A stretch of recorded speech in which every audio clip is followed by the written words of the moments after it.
first start streaming after we start recording. Let's get open on Twitch. Find me.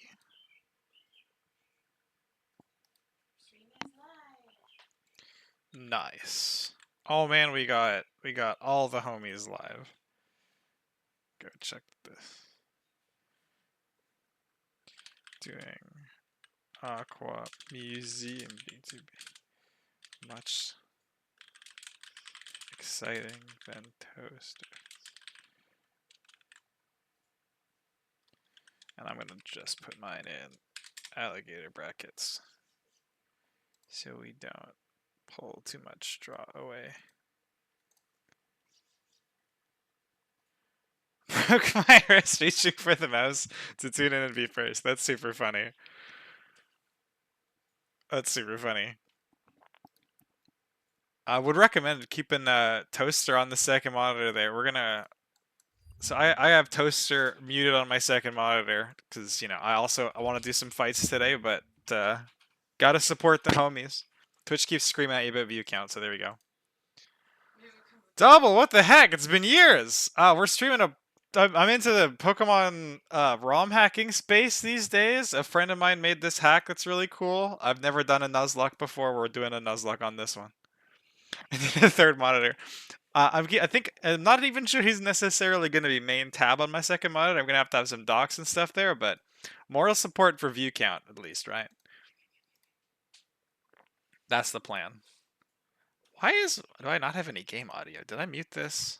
I might have muted this. I was doing a lot of really fast speed ups to try to figure out what was going on with that Mightyena weirdness the other day. There we go. So great. So yeah, just muted outside of fast forward. Where did we leave off? It was just at the end of Brawley, I think, right? Yeah, okay.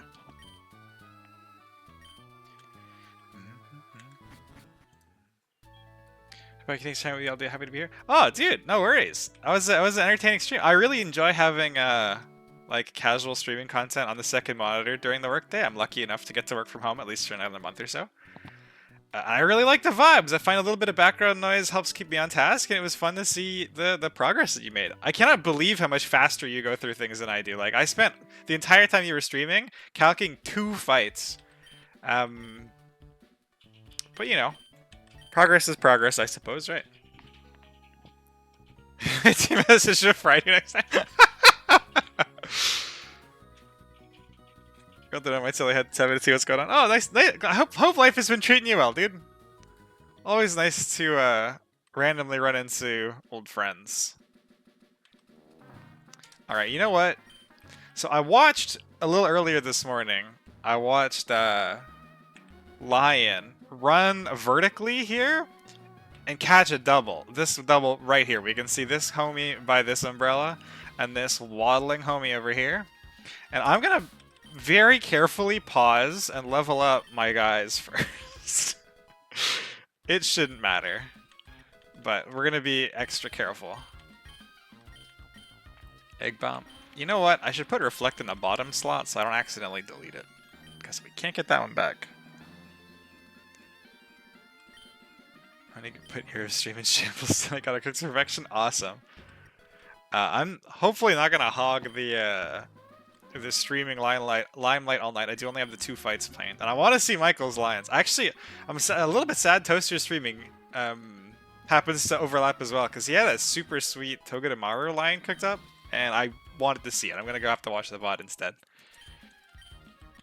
But that's fine. It's cool how many people are involved in streaming runs at the moment. That there's like, it feels like there's somebody to watch constantly, which is kind of cool. I think this is the same size window as it was last time. Holler at me if it's not. Super can do nothing to the gut. Mega Slowbro. I think I used Mega Slowbro in a Trick Room team like once in Gen 6 competitive mons. And I do have a Slowbro on this team, so if it survives that long and the run survives that long, I'm excited to try it out. Super Fun, yeah, completely agree. Stockpile. I'm not even sure if these are legal, but I don't think I want them.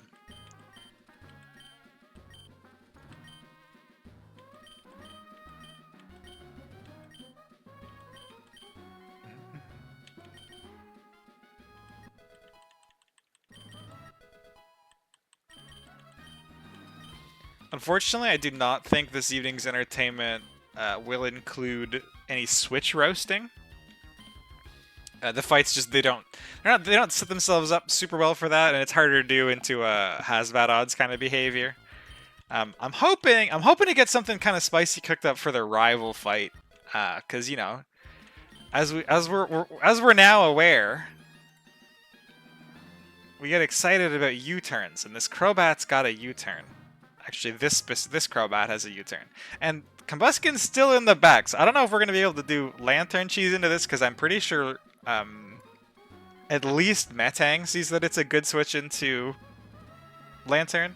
Whimsicott might also. I'm not sure on the Icy damage, so we'll see. We might have to try to do something funky for this. It might not work, but we're gonna put the prep into at least trying. Shadow Ball. That's a huge upgrade. Today, though, I think they're going to be a little bit less so. But we'll see how the fights go. Maybe they're really accidental roasting due to an incompetent bad odds. I'm not sure. Man, I forgot how many evolutions I was getting. This is a little too much white. There we go. So much nicer that dark mode. Gotta get dark mode Google Sheets going. Did you play Pokerogue? I have not played Pokerogue. The developer who made it is really, really awesome, though. I've seen, actually, let me make sure. There are a couple of the Pokerogue style games that I get confused. Oh yeah, this thing? Yeah, I did actually play this. Yeah, this was a blast. I only did it once. I thought I was gonna do it for like 20 minutes and then stop. I did an entire run through of it. It was a blast. I don't usually like roguelike games, but I had a lot of fun with that. Oh, it gets Fake Out on Evolution. That's cool. I thought it'd get Fake Out way later. If all goes well for Toaster, Brawlic, and myself, there's probably going to be 3 E4 attempts coming up in the next month. That's crazy. I might get to my E4 attempt by Christmas. Just for my second monitor while playing WoW. Yeah, I completely understand it. I have not played WoW since like retiring from that raid, but I've been raiding in Final Fantasy XIV since. And I have that tomorrow, actually. So, the next Pocky stream, I'm pretty sure, unless something comes up, that the next Pocky stream is going to be Friday night. I'm hoping to do the rival on Friday. That fight's going to take some more cooking, and like I was saying earlier, I feel like you guys who've been doing this a lot longer than I have with the Nuzlocke cooking, I am astounded at how fast you can come up with some really impressive lines on the fly, just casually looking at calcs for like 15 minutes. And I was looking at these literally hours today to try to make sure that my lines didn't suck. And I'm still not 100% confident about them. So we're gonna try to get through the game eventually. In theory, this means that I should be playing more conservatively. Because, you know, I'm taking all my time in the calcs. Also, speaking of calcs, we see this. You see this suspicious Sydney team over here, and this Mawile over here. Check out this damage. We got a one-shot on the Moltres. We got a one-shot on the Grimmsnarl. We got a one-shot on, what is this mon even called? We got a one-shot on the Monkey Dory. We got a one-shot on the Delphox. We got a one-shot on the Roaring Moon. We got a one-shot on the Absol. We got a one-shot on the Mega Absol. Just saying. Mon's pretty good. I looked at the E4 calcs just a little bit when I was bored today. I'm trying to, like, I'm trying to make sure that Mawile is at least somewhat feasible, and this was really heartening to see.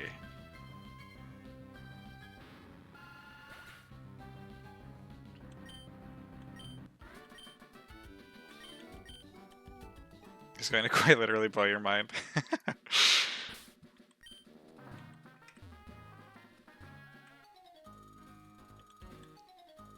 Oh man, there's another double? Man, if this could have been a triple battle. For those of you unfamiliar with Upstream, this is a preview of what Horde battles might look like that I whipped up the other day. We just did a poll asking people about triples, Horde battles, that kind of business. I have no idea how anybody expects to fit this much shit on the GBA screen, but you know what? We'll see.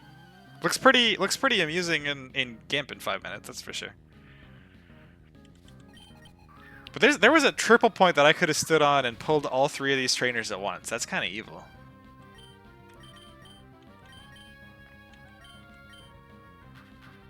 Oh no, the helping hand Azu?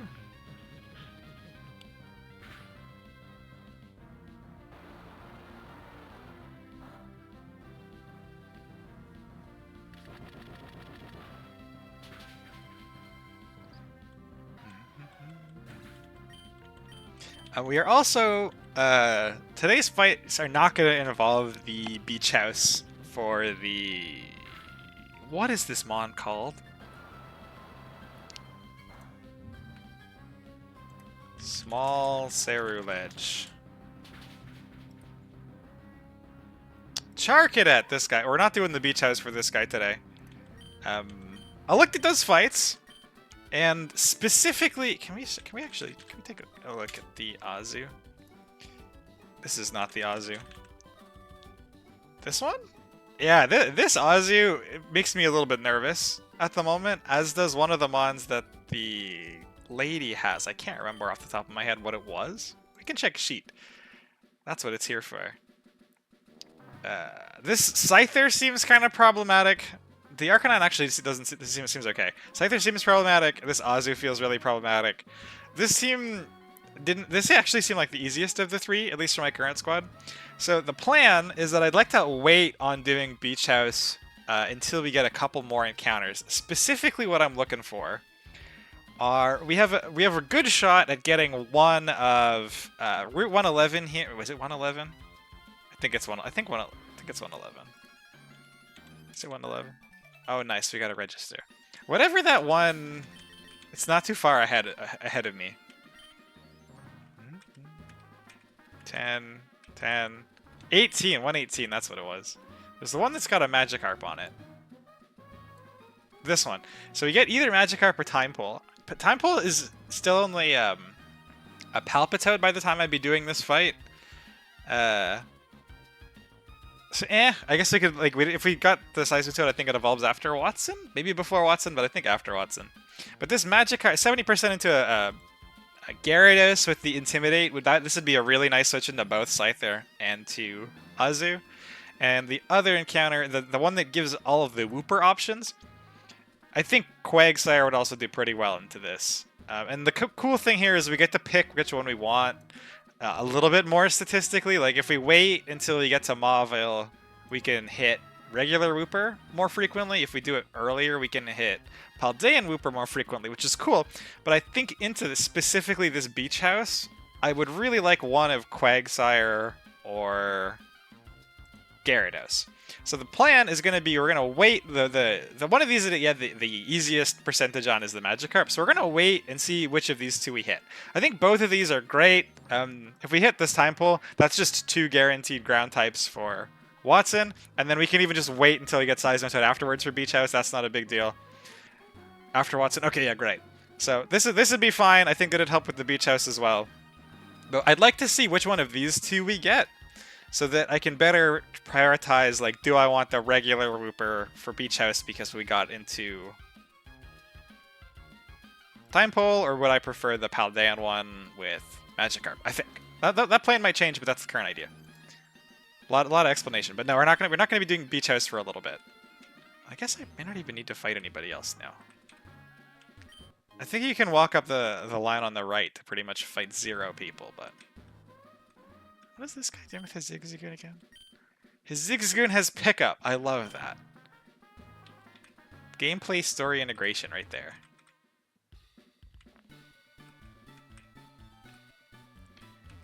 Okay, so am I the only one when I was doing this game as a kid? It took me forever to talk to this guy. Like, I talked to every single one of the Aqua Grounds. I talked to everybody in town. I came into this building, like, last. Talked to everybody in here, including this guy. Didn't even realize that this guy changed anything about the town. It took me so long to figure out where I was actually supposed to go. Should go upstairs for old time's sake. Is this the guy? One of the scientists up here I thought was Captain Stern. I think it was this guy. And then I was confused why that didn't work. I'm not sure why I thought that was Captain Stern, but I did. He just had an air of authority about him or something, you know? Or an incredible clip, man. I don't know if we're moving at an incredible clip, but I appreciate Roxanne. He is so unassuming. Okay, I'm glad that wasn't a unique experience. Oh man, we have a mart here. Does this have anything good? I can't remember from the casual run. Did I know? Berries, yeah. Yeah. We're not going to be doing any powder berries. Oh, sweet. As I say, I was so hoping she'd give me a berry, like a lum or something. One of my lines I would have liked a lumberry for. Don't have lumberries yet. You are... I think we have all of these, right? That's why they're all 0? There's no lum. Okay. I was a kid, I thought the grunts moved because IRL time had passed. Oh man, to be a kid playing Pokemon for the first time. So much wasted time. So overwhelming and confusing. Such a wonderful experience. I'm the ability guru. Okay, I see. So we have to wait until, I think it's Dawn 2 for the next one. It's the one after Watson, I think. Oh, you go, Executor. Get that effort ribbon. Carried away and buy too much. At least everything's free. This guy sold TMs initially, right? Ah, these are for... Oh, I have 100 of these already. Never mind. Hang on. Is that... Aha! We've caught another one. Capital I-N, capital B, lowercase a-G. Not sure if this one's upstream or not, but I'm going to screenshot and check later. Put it next to the other one. I swear to God, nobody talks to NPCs. Does this NPC have a miscapitalized thing? No, he's great. That's only 2. That's not too bad.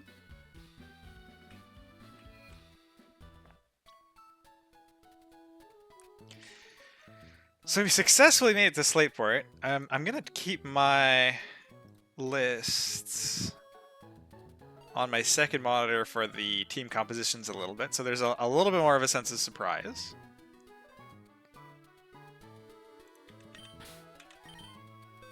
Start getting it ready. We got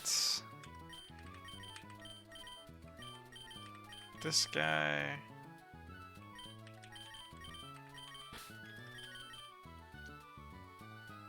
Okay, we have calc and watching at the same time. Good luck. Thank you! Best of luck with your calcs! We do not need Starmie. Have the Executor. We do want Swana. You know what? I should... Do people generally, every time they hit a new level bracket, do you level up all of your mons at the same time so you don't have to like reload things into the calc multiple times? Or do you only level exactly what you're going to use? I feel like maybe I should just level up everything so I don't have to think about it later. Because I will forget to level something up and I will bring something that is 5 levels under-leveled into a fight and I'll be upset. Or at least very stressed. I've got some stress that I can avoid. The calc imports everything at the level cap you select. Oh, I see. So the only opportunity to forget things is you put them in the calc at level, in this case 30. You do all your calcs, you're all happy with the way everything looks. Then you go into the game, you forget your mons are not actually level 30. That's only 1 point of failure, that's not too bad. I think we're still going to try to idiot-proof ourselves a little bit. But that does make sense as to why the calc imports at a certain level. I guess it's also just importing into Showdown format anyway.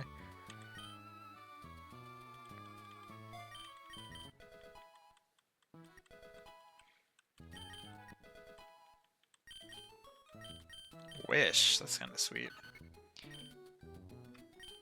We can relearn both of these still, so let's just drop Encore for now.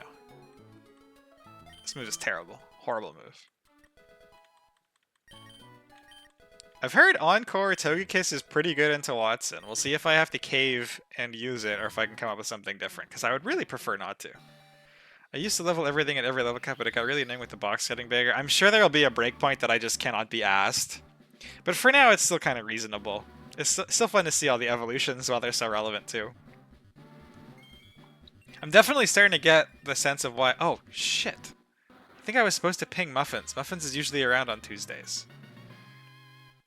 I was reminded because I was about to say, starting to see why Muffins was talking to Krabby about throwing Kingler into some of these calcs. Muffins. Just so you know, I am remembering to ping you as requested. Saniyaya. This is not a name that is familiar to me. Thank you for the follow. Are you from the Discord or have you stumbled across the stream? I'm sure there are silent observers in both places.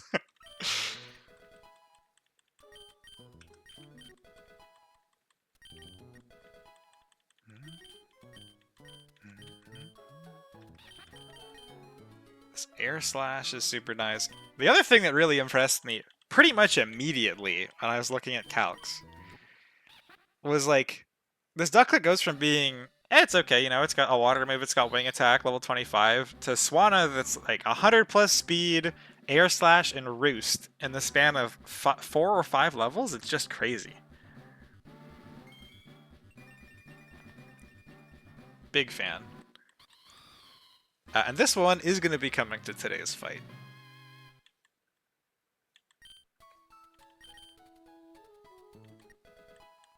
This one is super solid. I'm pretty excited about the no guard shenanigans later. But honestly, I'm just impressed at how much of a workhorse it seems like it's going to be able to be in the early game. So I was saying last stream, I think last stream, that I've heard a bunch of different places are the walls, right? Like you gotta, Rourke is the wall because sometimes your encounters just have to not get crit at Rourke. Sometimes your encounters just can't beat Rourke. And then the next one was the Respiro rival because you kind of have to dodge crits on the Respiro rival with most party setups.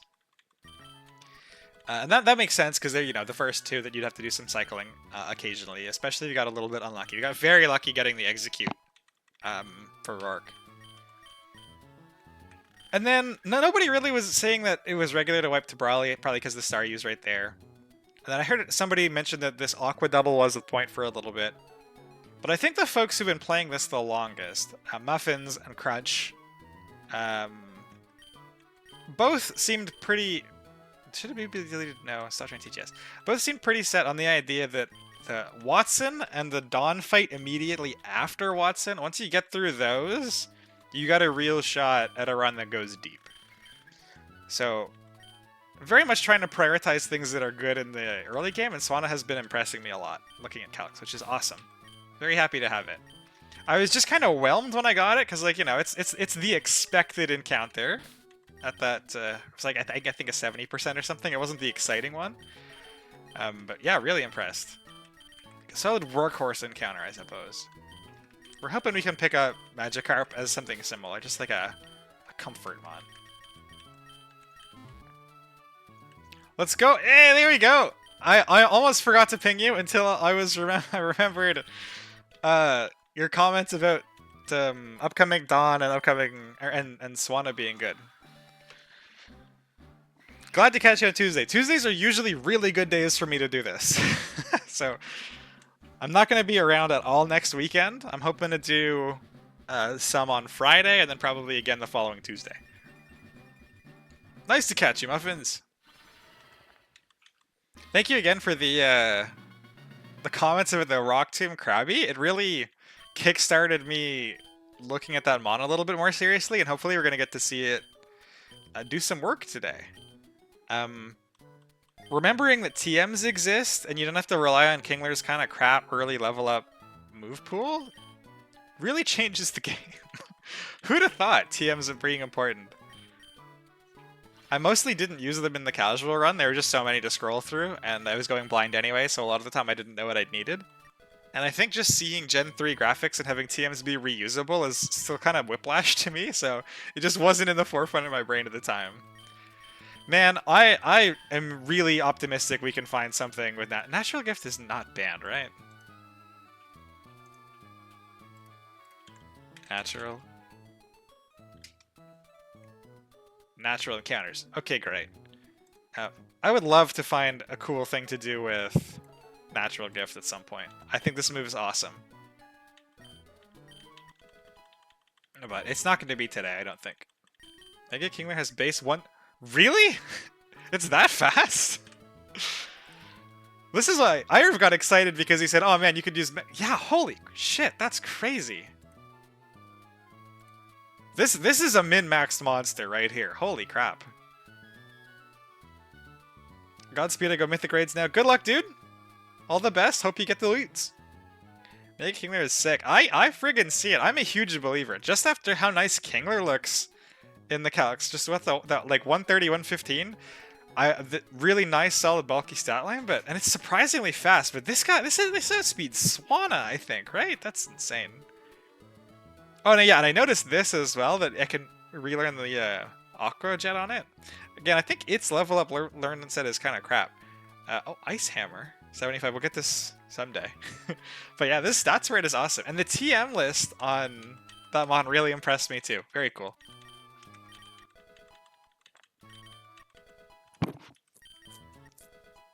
Tough Claws too. Yeah, I'm excited to see that mon do work. I got some cool. I mean, you know, there's a lot of cool mons in this game. I like seeing like I'd never even had a Corviknight in my life before. I've never even seen this mon before. I didn't know what it was when I first looked at it. I've never actually used a Krabby in any game because it's usually terrible. So I'm kind of excited just to get to use some guys that I never would otherwise. I definitely see that as a really good appeal to Nuzlocke. I think even outside of Nuzlocke, if I don't pick it up as like my main way of engaging with Pokemon, which I do love a nice casual run, I really like what the encounter thing changes about a game. It gets Tough Claws close combat? Excuse me?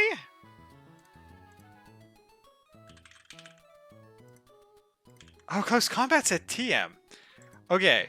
Okay, I do not see a close in Control F. Hammer Arm, though.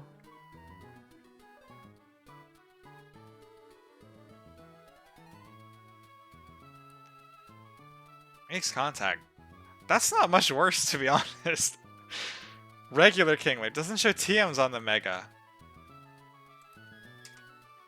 Holy shit. And you know, Shell Armor, Battle Armor is automatically great in a Nuzlocke. So, I definitely had heard of that before today. I was not that excited about the Scorpy. Like, he's a cool mon, and I like Sucker Punch and knock off the Drapion we'll eventually get. But I am going to leverage the fact that this guy cannot be crit and the fact that Kingler cannot be crit quite a bit today, I think.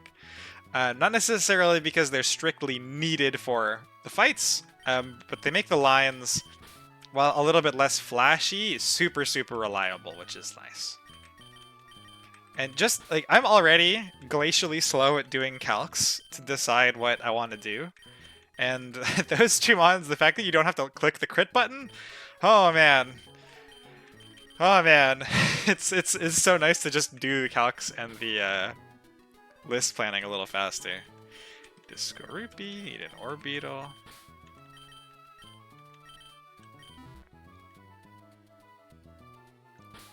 And what are we looking at? Alright. Irv, I have a piece of feedback. I will write this in the feedbacks, down in the feedback channel afterwards. Hopefully I remember. But I had this thought when I was trying to set up the Dottler Mightyena thing to figure out what the hell was going on in that test the other day. I had to match the same Dottler, right? And I forgot about, like, I didn't do the debug menu thing in the recompiling, so I had to just go get it manually. It's not that big of a hassle, but I realized I didn't even check what the Dottler's nature was, which led me to learn this thing here. So, hello, what can I help you with today? Nature change. I'm going to change. What nature does my Simisear have? I've forgotten. What nature suits 20 best? I think it'd be sweet if somewhere in this dialogue it told you what nature it already was. Because now I don't know what nature it is. So I have to go through and check all of them either in my summary screen or I just have to go and reassign them all to what they are here. Whereas if it told me, I could just back out and pick the next mon. Maybe that's a tiny detail, I don't know. But I caught myself having to back out a lot. This is maybe a me problem, though. Hasty.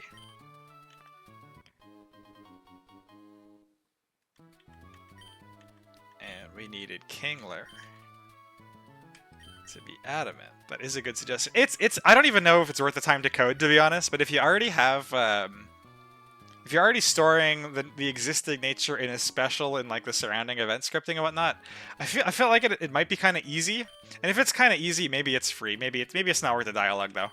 It's like such a minor thing, and it doesn't even matter in normal context where you just build a team from scratch without looking. But there specifically would have saved me a little bit of mashing. It's a tiny suggestion. Or like right here, I've just forgotten which mod I changed because I looked at my second monitor, and she's not gonna be able to tell me, so I have to go check. Okay, I just set this to be adamant, so this has to get changed next. Okay. Shit. So I have the memory retention of like a senior goldfish. Modest. This is why you see me save 2, 3, maybe 4 times in the same tile between chatting before, especially if I'm nervous about a fight. Who doesn't match save when they're nervous about a fight? Scorpy's gotta be adamant.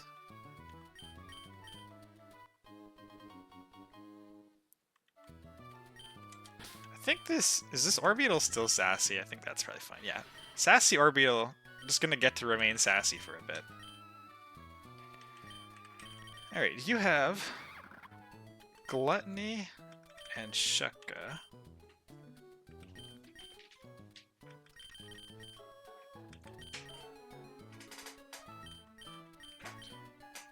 You need... What are you holding? Probably an Oranberry. Yeah.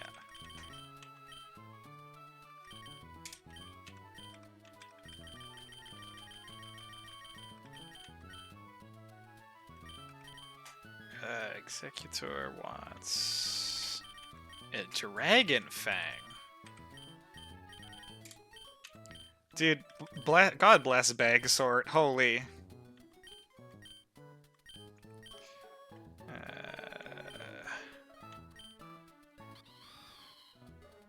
Modest. Oh, I have no item. Okay.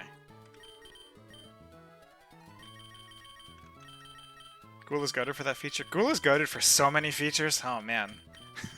This is certainly one of the features for which he is goated. That man needs all the goat reacts all of the time. This is adamant. Oh, we haven't needed this pay up in a while. I guess Scorpy hasn't been in the rotation for a bit. Let's just sort by name again. Citrus. Not a Shukka. Orbital. This is not a you thing. This is a vanilla Pokemon thing. But like, I don't know what item this Orbital has. Do what with an item? I don't know. I need to go open its summary screen. It's got an Oranberry. Okay, now I know. I need to switch it. See the citrus. Vanilla Pokemon UI is goated. Period. Yeah. Oh, he has such a cool feature where he's got like AI versus AI battles working such that you, the player, can gamble on who you think is gonna win, like in those gambling matches in Dragon Quest V. And I spent so long as a kid gambling on monster fights in Dragon Quest V. Hasty Chesto. It's not an expansion yet, it's only in his game. I'm not sure if it'll ever end up there, but it's really cool. He's posted some footage of it. And we are adamant Rindo. We are... Oh, sorry.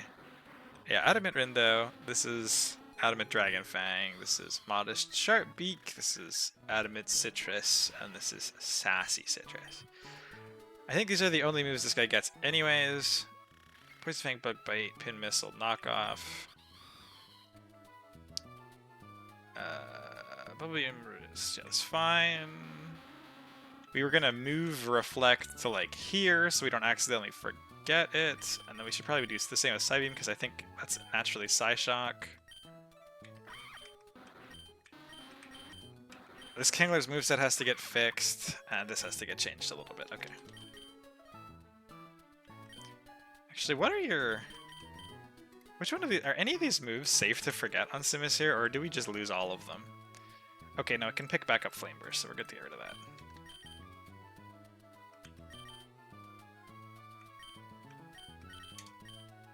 Name? Oh man, this is not how I expected this to work.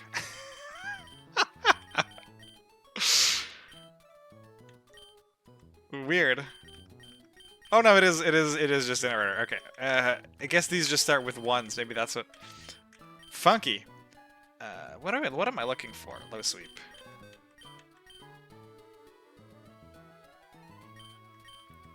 I wonder what it's doing under the hood. That's how it's sorted by name.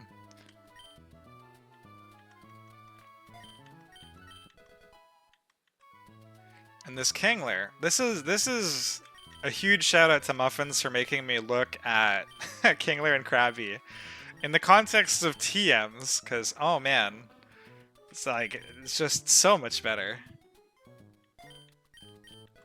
Get the Tantrum. We get cuts.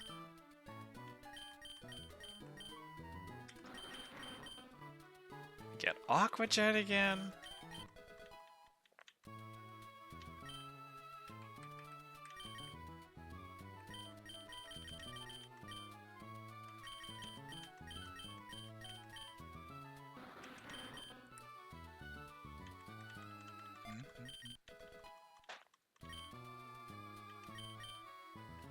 Alrighty.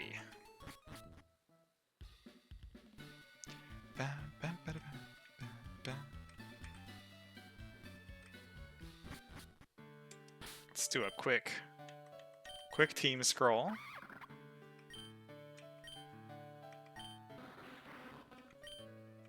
Man, I feel like I got pretty good lines for this. And the nerves are just still very present. Does that ever go away? Probably not. The speed with which some of you guys go through fights always makes it seem like you're so much more confident. And we save. They never go away? Oh dear. Alright, so there is one last thing we have to go do before we do this double whammy. We have to get fleeced. We gotta get flip turn.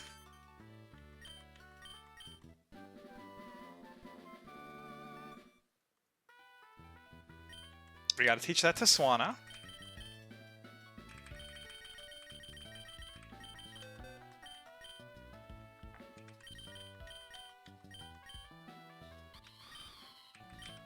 And we're also gonna teach it to Kingler. Incredible on Kingler, as far as I can tell. Just amazing damage. And it's got that speed set right in the middle that it can kind of be either a fast flip turn or a slow flip turn, depending on what you need for the fight. Got this, it's 2 free. Oh, thanks. Appreciate it. Team might look a little weird, but we trust. So there is actually still one thing we gotta do before we do this back to back. And that is go beat Gardenia. Did I get anybody? Did I fake you out?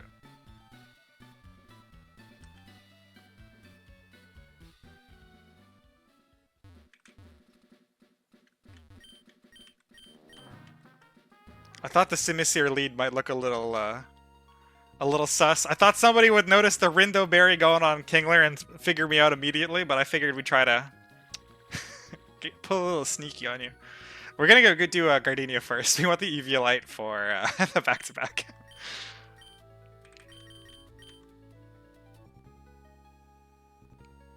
And I had to go get flip turn anyway, so I thought my cheeky brain ahead of stream was like, wouldn't it be funny if I make somebody giggle by pretending I'm going to do the one first?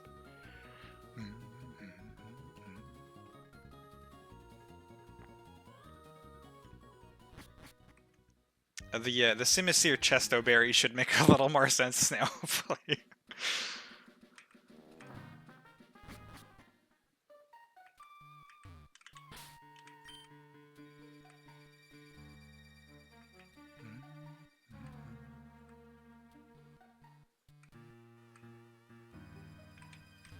Alright, and we pop a save here, and then let's get a save uploaded to the calc. Gym Leader Gardenia doesn't stand a chance. This is the fight I'm actually feeling better for of the two, I think. I think I have spent significantly less time on it. I see, look, we have 2 plans for the other fight. I think I've spent much less time on it, but I think I'm feeling more confident about it. Grab this. If I just import... Nope, that's the notes down here. And we want Roserade from Gardenia. Let's just get our guys. Kingler, Kingler, Egg, Swana, Marsh, and Bubbles. Alright, now you gotta do another team scroll because we did change those moves for flip turn. Hasty, Chesto, Low Sweep, Mystical Fire, some other things. Adamant. Tantrum. Flip turn. Rindo. Dragon Fang. Dragon Hammer. Adamant. Adamant Psybeam is a little suspicious perhaps, but that's fine. Flip turn. Air Slash. We got Modest and Sharp Beak. Citrus. Adamant.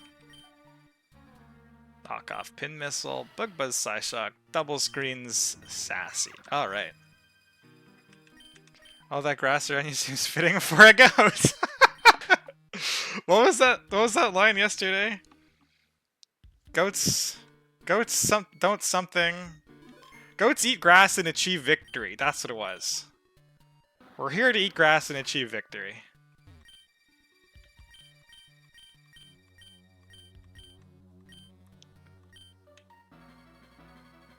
And we're all done eating grass.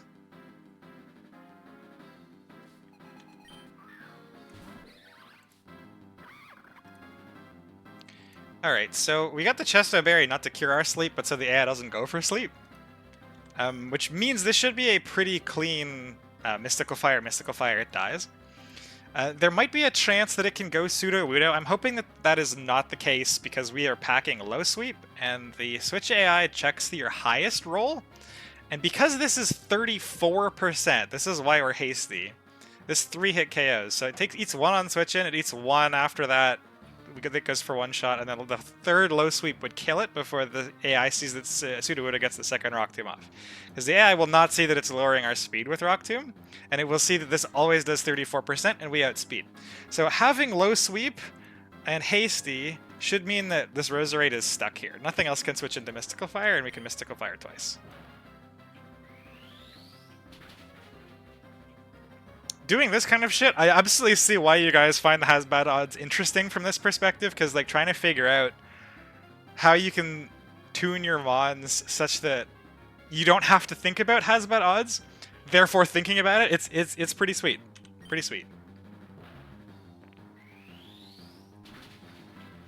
This is, I think, this Emissary has put in some like pretty specific value so far, but I've been pretty impressed. It cleaned up Brawly, made Brawly really, really reliable with the Sand Slash line, made us much less reliant on Starmie, and it makes this Roserade way less scary. And it gets to pull in Sudowoodo. Because Sudowoodo is the only thing that sees a decent matchup. This is going to always be Rock Tomb. So this is why Kingler is... This is part of what impressed me so much about Kingler. And again, we don't need to care about crits. But because we don't need to care about crits, at worst we're 4-hit KO'd and we 2-hit KO. It's just awesome. Can the AI... Let's actually just hard switch it to Kingler, and then we'll talk about how we're blocking switches for a bit. The answer largely is we're blocking switches with Rindo Berry. So this mon can't come in because it gets 2-hit KO'd by cut. We're just going to take the Rock Tomb. That should have been a Rock Tomb, yeah. This can't come in because it sees it gets 2-hit KO'd by cut.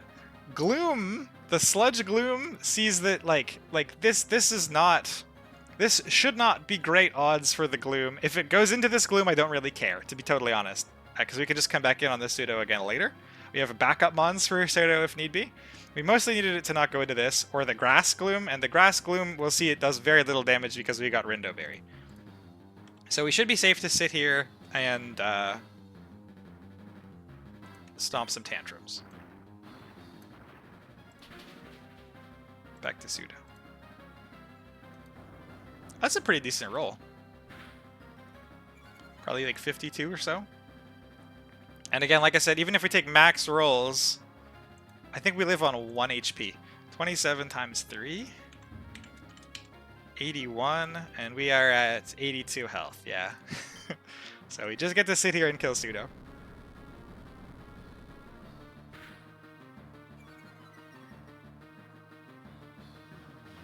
Oh, man. This was a mistake. I don't think it's going to matter, but this was a mistake. Largely because I don't know which gloom this is now. So what we were supposed to do is flip turn the second time, rather than, you know, not flip turning the second time, so that we could track which gloom this is. As if you flip turn out, we get to flip turn into Skorupi, which never baits grass gloom. Whereas now we have to figure out which gloom we're looking at. Are they both the same gender? Probably, right? Gender is not tracked in the sheet. Huh! What's our safest way of checking for which gloom it is? We can probably try to solve it thinking like the Switch AI. What does the Mega Draining Gloom see? I'm betting on Sludge Gloom. Let's find out. Yeah, okay, so both glooms will see that they okay, so they come in, they are outsped and 3-hit KO? This being a 3-hit KO, let's consult the function. This being a 3-hit KO means that it shouldn't be using revenge killing AI at all. Because the revenge killing at best looks for does not outspeed 2-hit KOs, is not 2-hit KO. So if we take a look at the priority list, this is the same priority list that's pinned in the Nuzlocke channel. You're -2 speed. Oh yeah, fair. So they do outspeed. They do outspeed, but they don't 2-hit KO still, right? Yeah, both Sludge Gloom and Mega Drain Gloom are still 3-hit KOs. I guess they see their worst rolls. That's still a 3-hit KO from both glooms. So I think this is going to come down to which one ends up overriding or not overriding the other gloom. Because both of these... Okay, so if I'm at -2, I shouldn't be outsped, yeah. Both glooms should see that they 3-hit KO me. You're low health and -2, they definitely see a kill, right? Yeah. It should be... Oh, it's just fast KO on both. Oh yeah, because my health isn't full. Heh. I think what the key that I'm getting at shouldn't matter for either of these circumstances. I think it ends up being the later gloom because it just gets overwritten in all of these cases. There's only one case that it doesn't overwrite, which is the type matchup effectiveness one. Yeah, where the type matchup has to actually be better. So if they're the same type matchup, then it wouldn't be. But this is, I think, way down the list here. Yeah, it's even beneath Slow Threaten. Sludge Gloom is farther back. Sludge Gloom is farther back. So this is Sludge Gloom. Which is the gloom we wanted to bait in the first place. We're just not as confident about it. If this was a Skorupi, this would definitely be a Sludge Gloom. And we wouldn't have to hard switch our Skorupi into it. But this should still be fine. Yeah, should still be fine.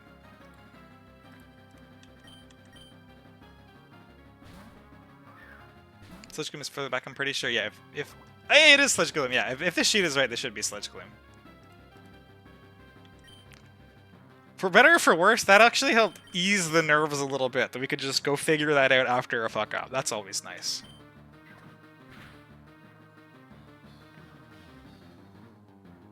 Gotta pay more attention and talk less during battles, I guess.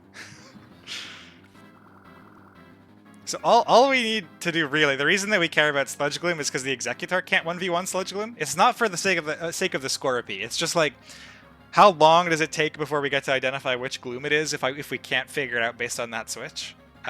We need to knock off the Sludge Gloom rather than the Grass Gloom, because our Executor doesn't care for the Grass Gloom. It never, like, there's so many Mega Drains are needed, whereas the Sludge Gloom is an actual problem. So we specifically want to knock off the Sludge Gloom so we can safely get into Swanna and one-shot it with Air Slash. Swanna lives any crit here from Sludge Gloom.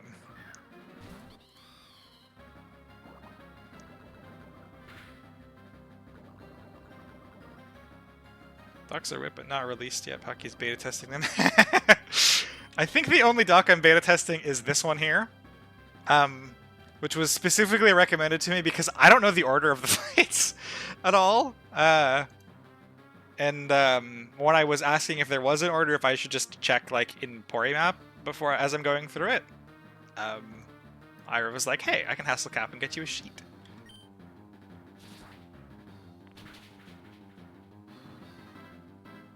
Yeah, it's very pretty, isn't it? We could take a second. We got this nice navigation pane with the level caps on it. Nice little placeholder with the cheat codes. Got just the gym badges if you want the gym badges. This I think is probably going to get hidden, just as a lookup table. And all the splits with like a recommended order is super nice. I like these horizontal things as well. Potentially more analytically minded, or anybody wants to load it into a calc or something. IRF doesn't pay me, I just like spreadsheets.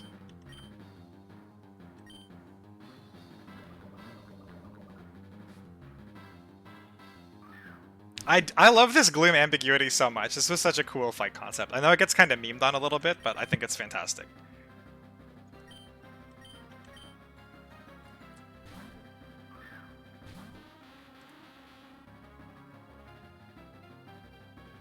So as discussed, this Executor sits here and takes no damage. I guess we'll wait for this turn to be done. Surprised it went for Stun Spore there. But yeah, this sludge doesn't exist. We take no damage from anything. We can't be leech seeded, we can't be stun spored, so this just doesn't matter.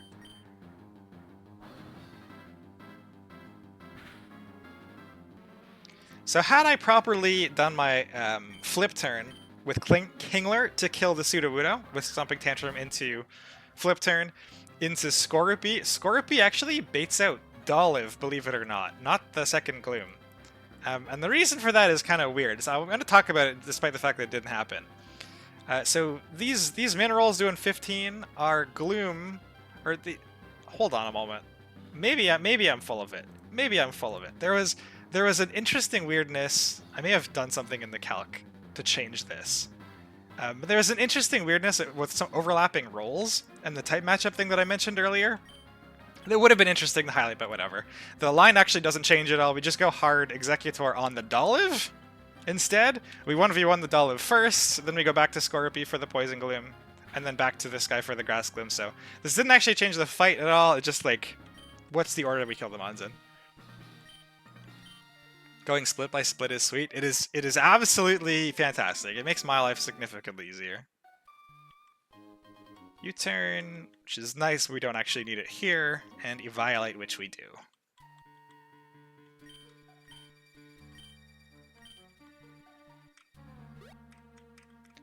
Gardenia in the bag.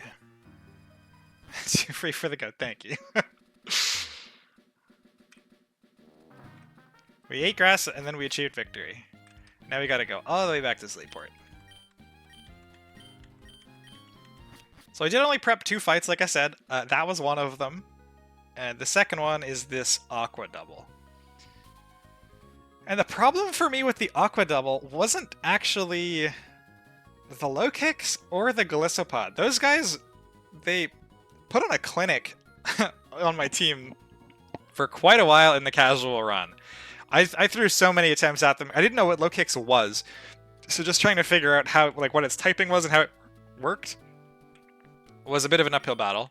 But now that I'm sitting here with like calcs and the ability to plan ahead of time, the problematic mon is actually Hisui and Quillfish.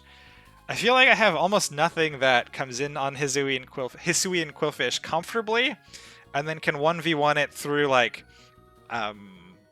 Barb Barrage. Is that the move? Let's go check the move.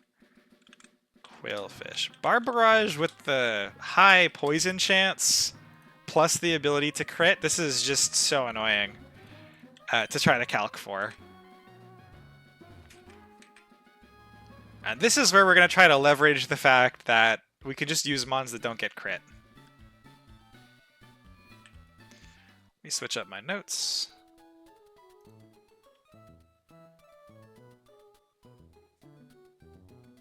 Oh, here's our either Dolliv or maybe Poison Gloom. This was the idea. The Rindo was just so that the Pseudo-Wudo couldn't switch out. Get rid of this. Move this to the archive.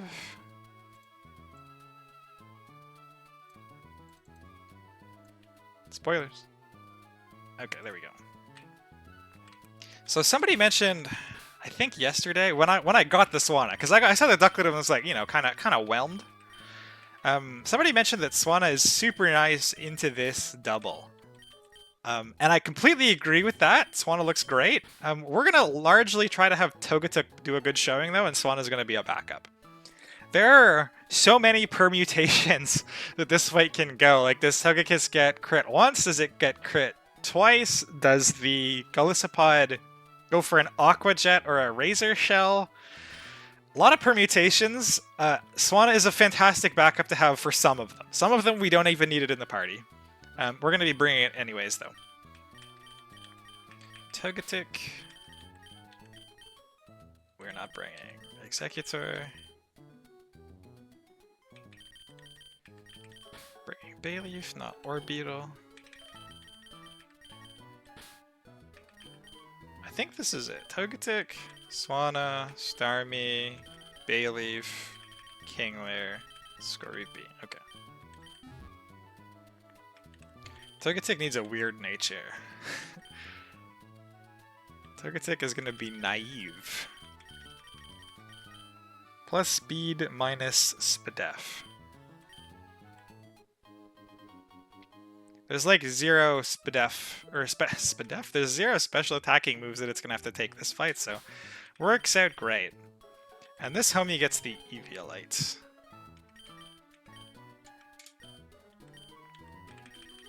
So most of my lines initially started with starting Swanna, because we can actually kind of see. This goes well into low kicks, but it takes a huge amount of damage from the first impression, so we have to have either something has to soak this first impression, or something has to soak Golisopod's first impression, and then Swanna can do cleanup afterwards.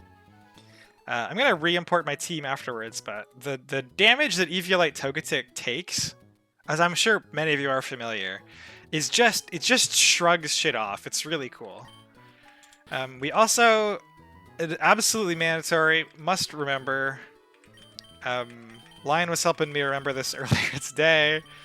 Where is the ability stone? We absolutely do not want to go into this fight with Hustle. Phew. First crisis averted. That was a pitfall. Swanna is still Modest, Frisk, Sharp Beak. Modest, Frisk, Sharp Beak, same moves. Okay. Starmie. Timid. Starmie wants to be modest.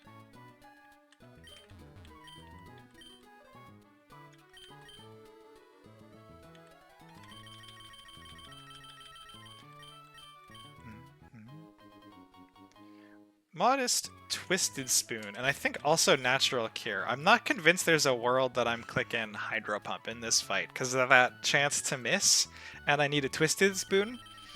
I understand, you know, who misses a 96% chance? And literally yesterday, not only did Starmie get crit by, I think, Hariyama, but it missed the 96% into Lycanroc, which is partially why Simisear was really nice, because it didn't matter that I missed the 96%. I got to try to hit the 96%, but Christ, I do not want to rely on a 96% after that happened. Hustle Togepog. I thought about doing, or in my calcs, I had it at Hustle by accident for a little while, and for whatever reason I thought this mon could learn U-turn, and it can't, and I was leaning on an accidentally overly high roll of U-turn because it was using Hustle when it shouldn't have been, and it can't learn U-turn anyways.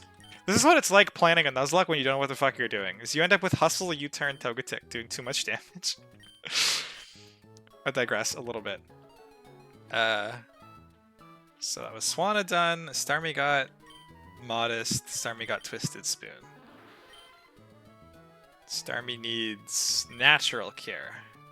So it's way more likely to get poisoned than to click Hydro Pump.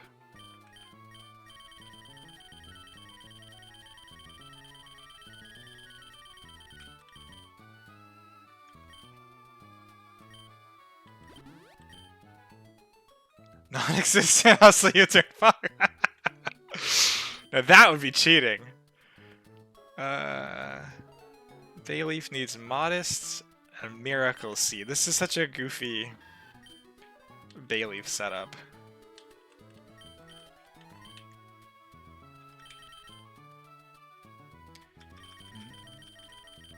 Maybe it's not that goofy. It's just the DPS Bayleaf.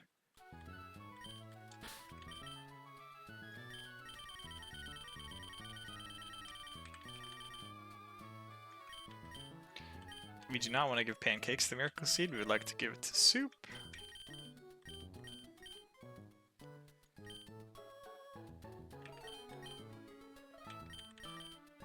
Kingware does not need the Rindo Berry anymore. It wants a Citrus. Shit. There we go. Can I alphabetize? Thank you. And Skorupi, I'm pretty sure needs exactly the same shit that it needed last time. Adamant Citrus Skorupi is pretty sweet. Alright. Let's do the team check, and then we'll do a... Actually, do you know what? We're going to do the heal now, because if I forget to heal, that's catastrophic.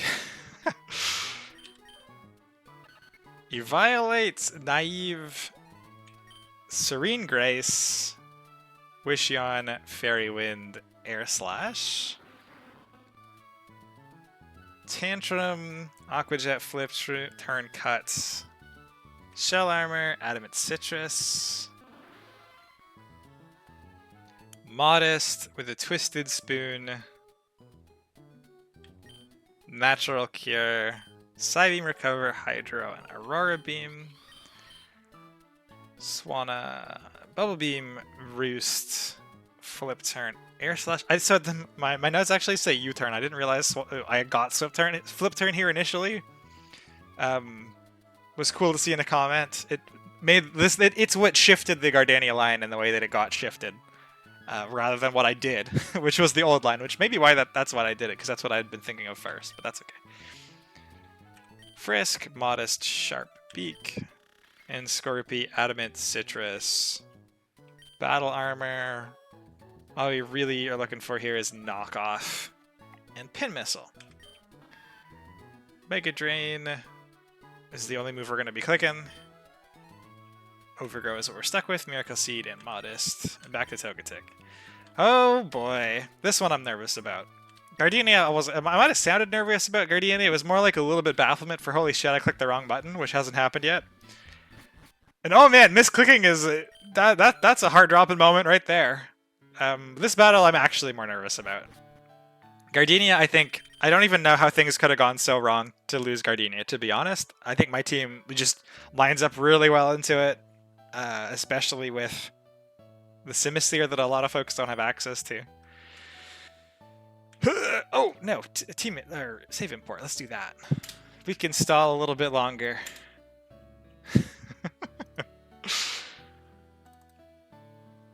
Load? Grab this. Clear.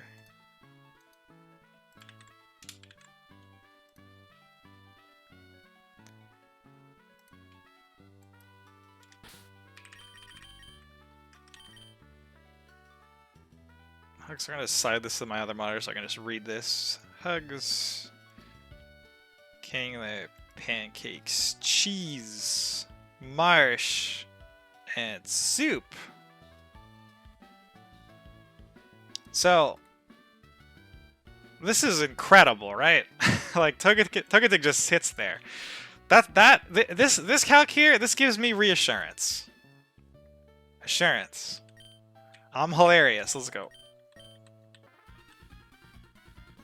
killed a lot of my early runs when I was much less educated.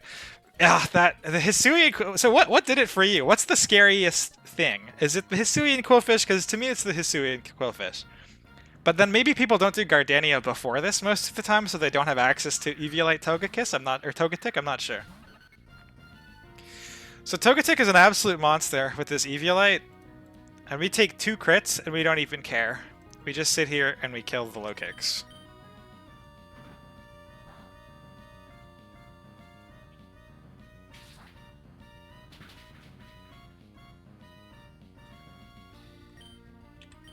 Dodging crits here is not necessary, but it makes the line for the second fight a little less scary.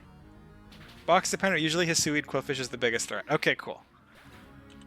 I feel seen by that comment. Now, Mon, had I gone to bed without doing this, that is the Mon that would have kept me up at night. Alright, so here we get regular Quillfish with... Is it a Shucka? A Wakan. So the plan for this is we go hard Starmie. We take any crit, poison, barb barrage, and we just one-shot with Psybeam. This is the only reason Starmie is here. Because it let me do the first fight with 2 Mons, which was great. And it also means if something goes really wrong in the second fight, and I lose a Mon, I have to sack a Mon, Starmie outspeeds everything. And if I have some amount of damage on Mons, it should be able to do cleanup if I need to. Like if I get a free switch in for it. Heaven forbid. Let's hope that doesn't happen. A lot easier when I learn berries refresh between the 2 fights. Oh, that's cool. I'm definitely not taking advantage of that at all. But that's cool. So part 1 being all Togekiss Starmie is kind of nice because it's probably somewhat reproducible. I imagine a lot of people do the first fight with Togetic Starmie because I know Starmie at that 70% is already a popular one. And this second one I imagine is the one that gets people because it certainly was the one that got me.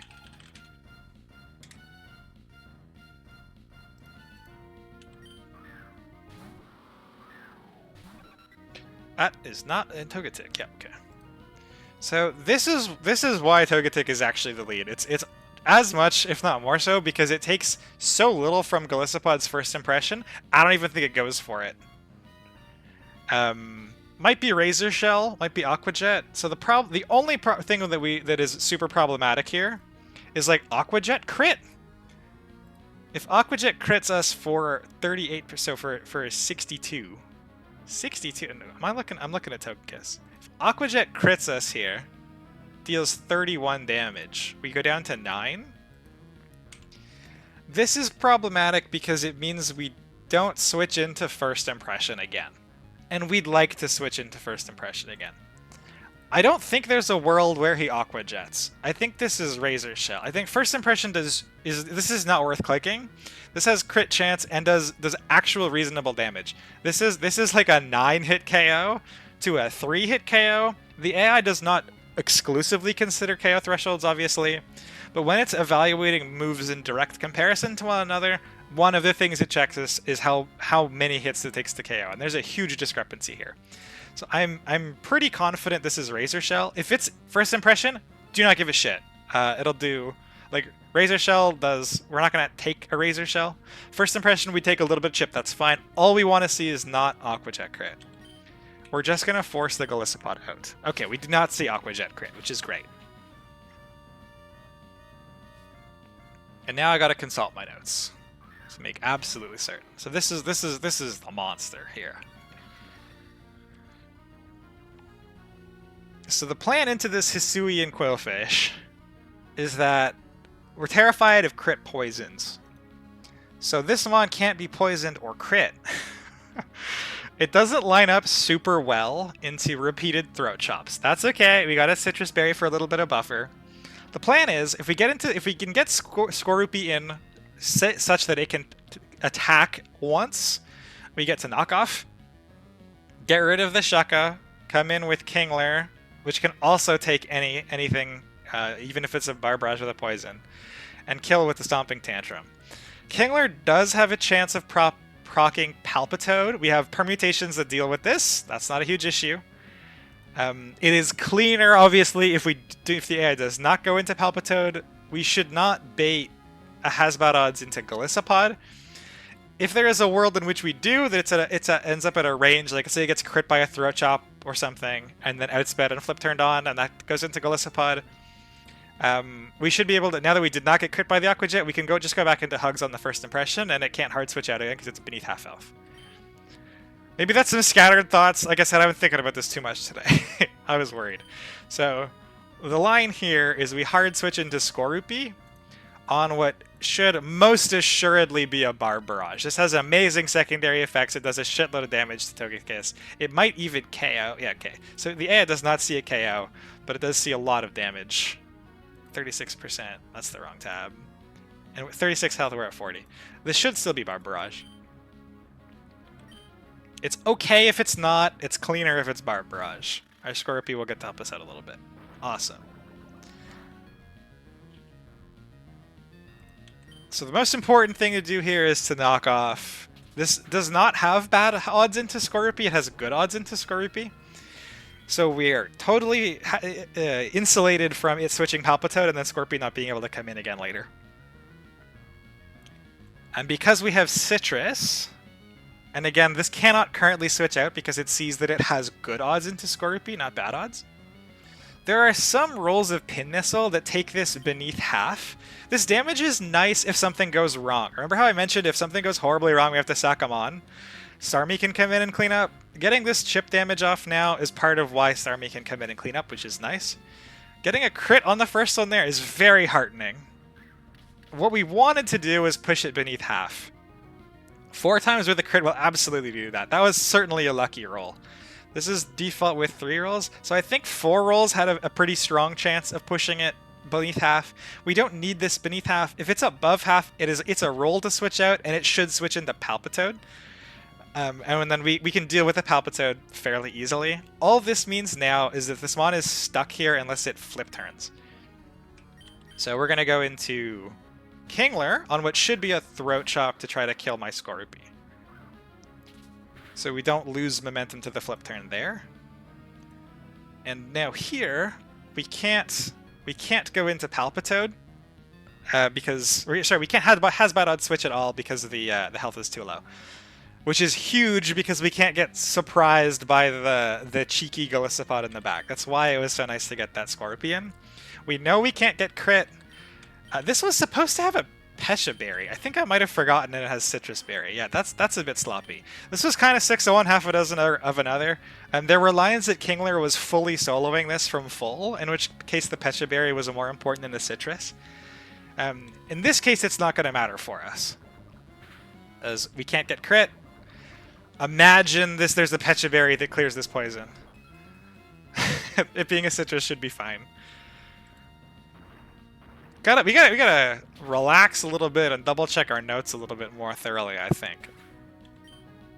But, you know, you're nervous into fights. I'm sure you've all fucked up things about your team prep in little details because you're a little nervous. And this should bait in Golisopod again, yeah. So this Golisopod, we are really happy to see that we are. So this is actually partly why we were supposed to go Peshas. I'd be at a little bit lower of a health range, but we should still be in first impression range. Let me double check. We would really want this to be first impression. Leech Life is fine, but first impression would be better because its health would stay lower. Let's double check. Both of these should be fine. This should be hard Togekiss regardless.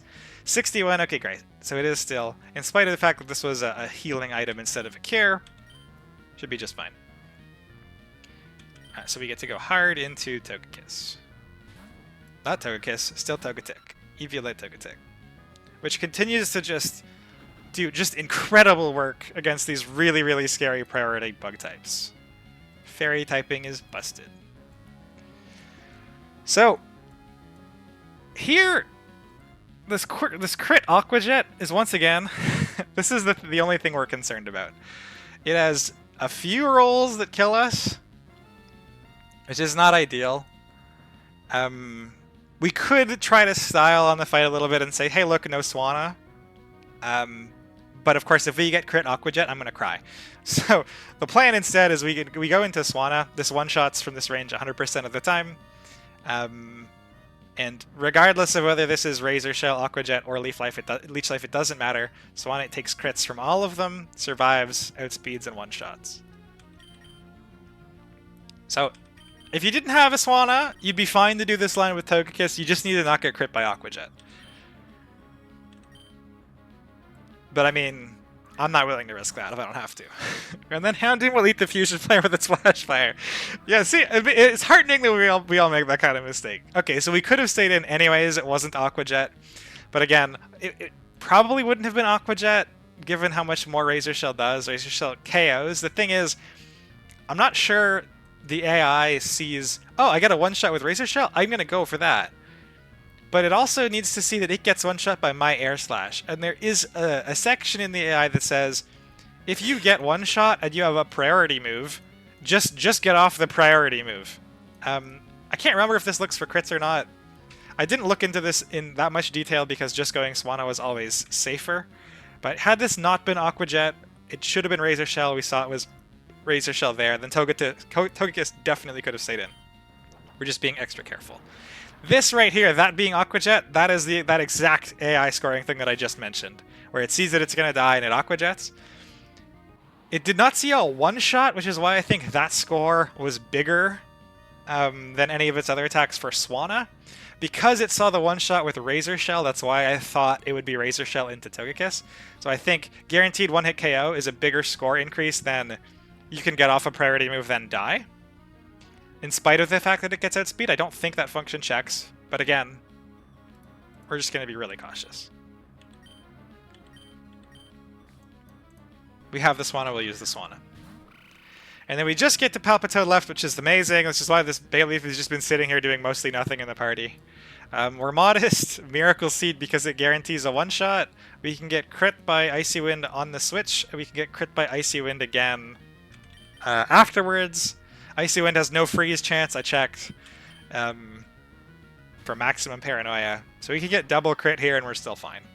And it just one-shots the Palpitoad every time.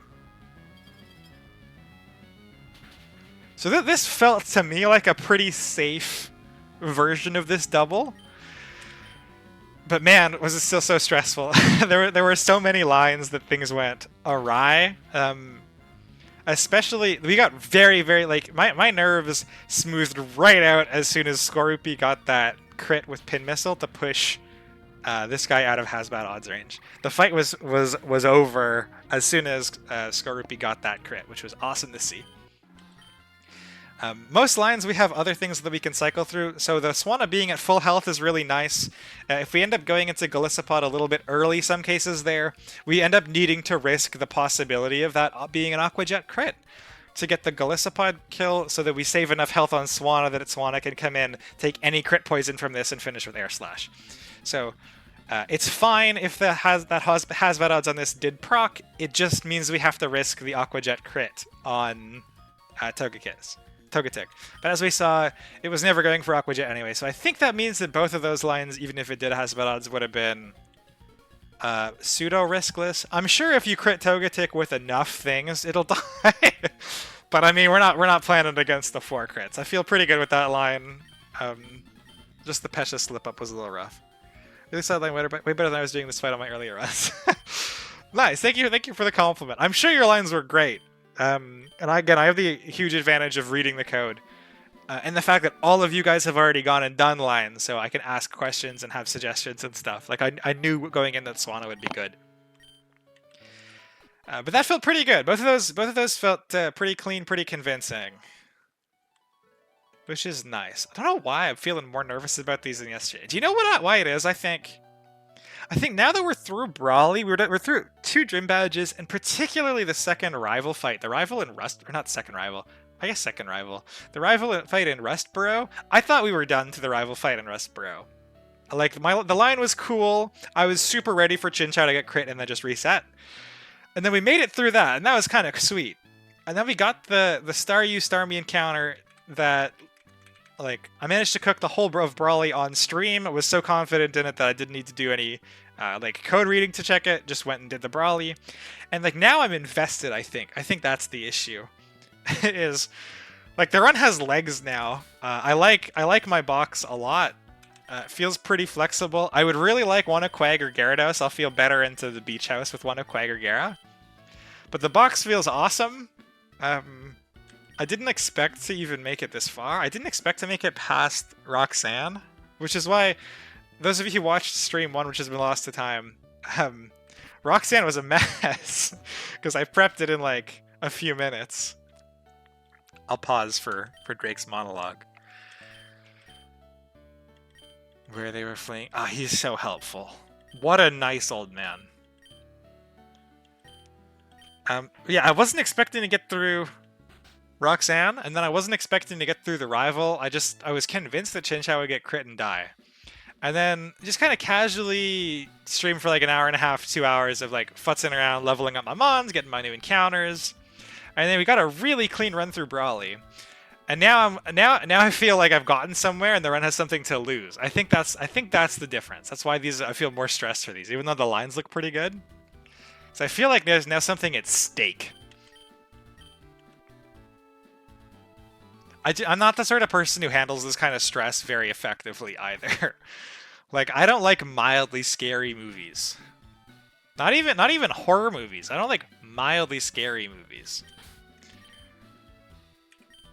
And if I'm not mistaken, we get no new encounter. I guess we get this encounter. So I'm saving this for a fishing encounter, right? Now we get to take a deep breath. Huh. That wasn't very deep, was it?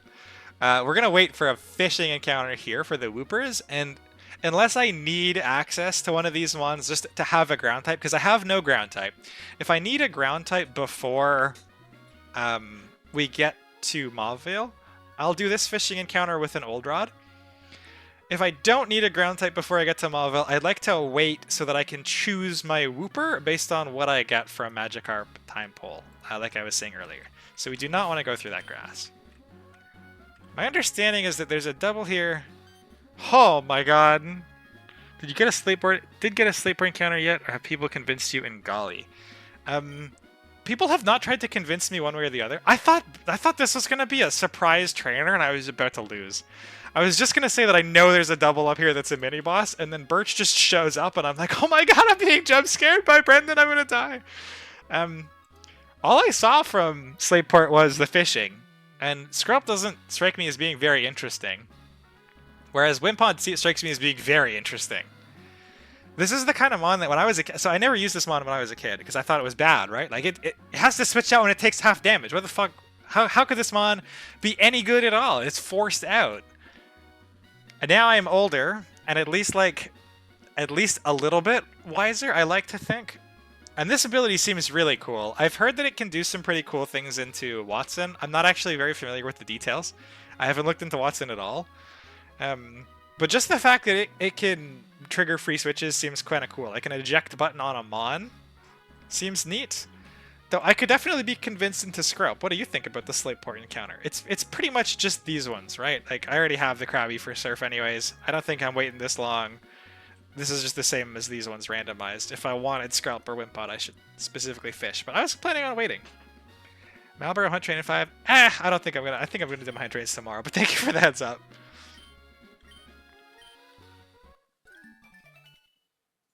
So yeah, no Slateport encounter. I have not been convinced on Golisopod, but that is what I was planning on going for because I thought it was cool. Skrelp is super good into Flannery. Oh man, I really haven't looked that far. So I believe there is a suspicious boulder. Yes, this suspicious boulder. When I got here in the casual run, I sent Ira a screenshot of this.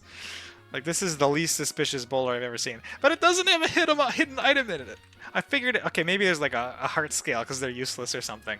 But this made me giggle quite a lot when I saw it the first time. Is this just the root sign? Yeah, okay.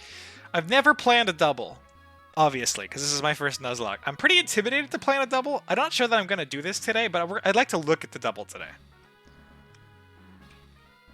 While I have some folks here who are knowledgeable about it.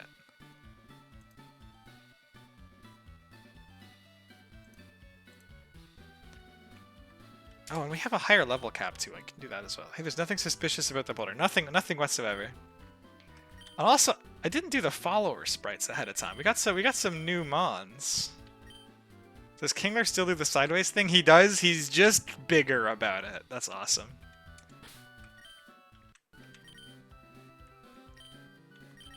I don't think we saw a Togekiss. No, I think we might have seen. Yeah, okay. I've been running around with Togekiss behind me this whole time. We didn't see Swanna yesterday. That one's new. Wow, that is a weird one.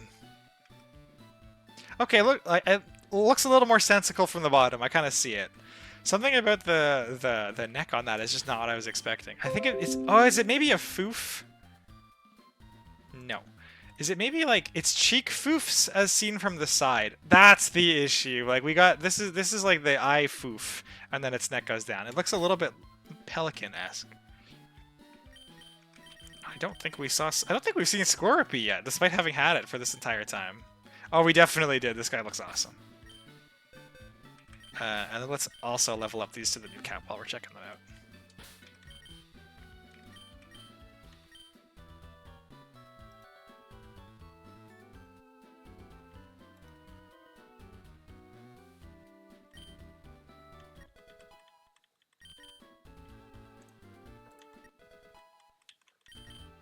Did we get anything exciting evolution-wise at 32? I don't think so. I think this is just like a small power bump. Maybe some Mons learn moves. I think most stuff is later. Pretty excited for Slowbro eventually if we get there. Scrub good into Flannery. So maybe there's some amount of merit to looking at what Flannery lines look like before I pick. And figuring out whether I look like I have a better Watson or a better Flannery. And if I have a better Watson, I should consider Skrelp. And if I have a better Flannery, I should consider... Golisopod. Dupitter. Dupitter? Not Dupitter. What is... Wimpod. Right, it's got the wimpy name. I'm not sure how many encounters are between me and Flannery. I think there's at least a few. There's like the eggs, there are certainly a couple of roots. So it's maybe a little presumptuous to try to look that far ahead. I know that Flash Firemon is really good.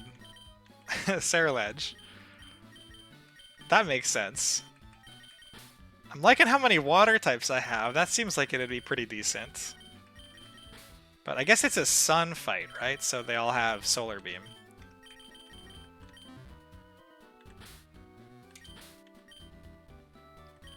Actually, let's take a scroll. Where's Flannery? Yeah, Flannery's the split after Watson. Terrified of this fight. Do I need any of these TMs? These moves are all illegal. I don't even need to do this fight. We might skip this fight.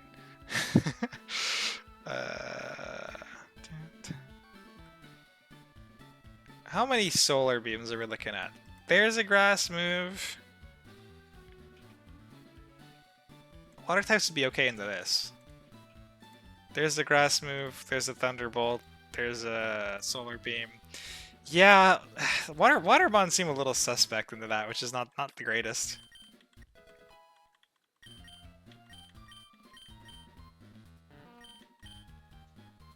I want to advertise my encounter tracker to Pocky. Oh, there's an encounter tracker? Please do. Is it for like New Game Plus runs, or just like marking things you're interested in? That'd be really nice. I've been keeping like a notepad of the notes with like the Magikarp thing versus the which Wooper I want. Finally a water move. It's pinned in the Discord.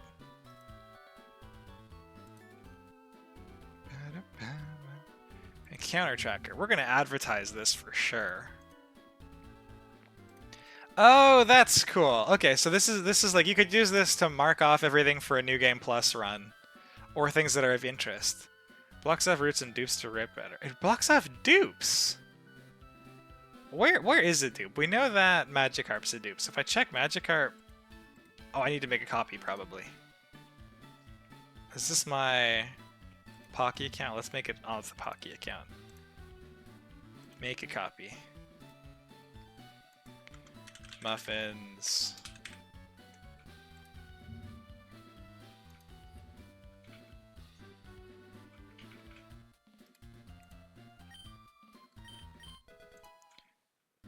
Magikarp.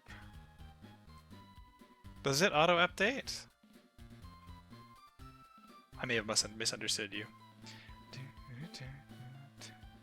Where even are my other Magikarps? There's one on 118. Where's 118? Oh, look at that! That's cool! So you don't even look at what you're missing. Oh, this is... Oh, man, that's so nice on the eyes. Holy. That's sweet. I'll bookmark that for sure. Thanks, Muffins. This is awesome. Anybody who's looking to do New Game Pluses in particular, I feel like this is almost mandatory. I love a good spreadsheet. I'm always willing to shill other people's spreadsheets. I've done some spreadsheeting in my day. Mirror Coat, is this banned? Mirror Coat. Mirror Coat isn't banned? Just Magic Coat. Oh man. I was saying yesterday or not yesterday. I was saying on the weekend how much I love counter Mirror Coat metal burst. We might try to pick up at least one Focus Sash Mirror Coat kill. That would be cool. We did not get any new Evos. We have not seen Floatzel walk around, though. And I think also we haven't seen Corvisquire. Oh man, he looks really nice. He looks kind of like Swiper from Dora the Explorer, but he looks very cute from this side. A little bit like Tails from Sonic. Yeah, this is a really high-quality sprite. Someone get this guy a Wobbuffet. Can I get a Wobbuffet? Is that in the game? Wob. Why? Oh, I'm in fishing. You can't fish for Wobbuffets? What is this? Wob? There are Wobbuffets. Where even is this? 127. Pocky's in-game geography is absolutely incredible. 127. Oh, it's one of these like grass on a water routes. Okay. We already have this covered with dupes. That's kind of interesting. If we get Golisopod, that'd also be covered with dupes. There's a Pharaoh? That's kind of cool. Iron Valiant. I don't even know which... I know... Iron Valiant. Which one is this?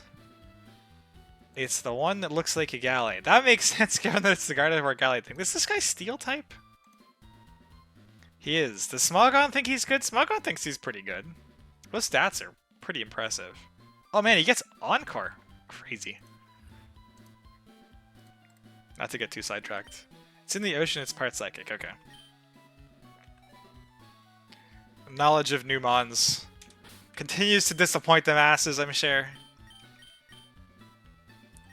Oh, this Orbital also, like... How Mega Mind are we talking? Pretty Mega Mind! That... Oh man, that... Oh, that's funny. I like that mon a lot. I thought that this would just be kind of a throwaway mon, and I've really liked him in the calc, so I'm excited to try to use the Mega. What's not 32 yet? Haunter and Lantern and Simisear. And then we'll take a look at that double. The unfortunate thing with so many back-to-back fights in a bit of a sequence here is we don't get that nice, like, so much of a break.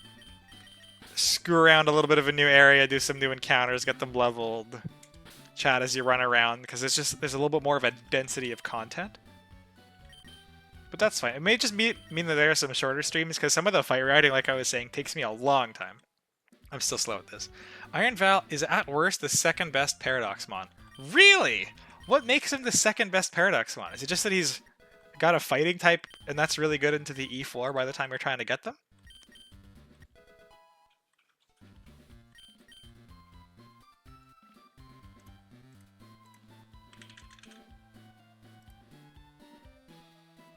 Oh, you can't like encounter a minute for this, right? This is just a 1% all the time. I was gonna say, why hasn't it been champed? An actual 1% would be why it hasn't been champed. Oh, Shadow Sneak, wow. What is the ability? Right, this quirk weirdness. All the slashes, CC, knockoff, wow. Lower special attack, Encore. Encore, CC, Shadow Sneak. Wow, that seems like a crazy moveset. Super min-max stats. Yeah, you don't say. Iron Val. What's the number one? If this is debatably the second. 4% in Mirage Tower. Is that the thing in the desert? Valiant. What the?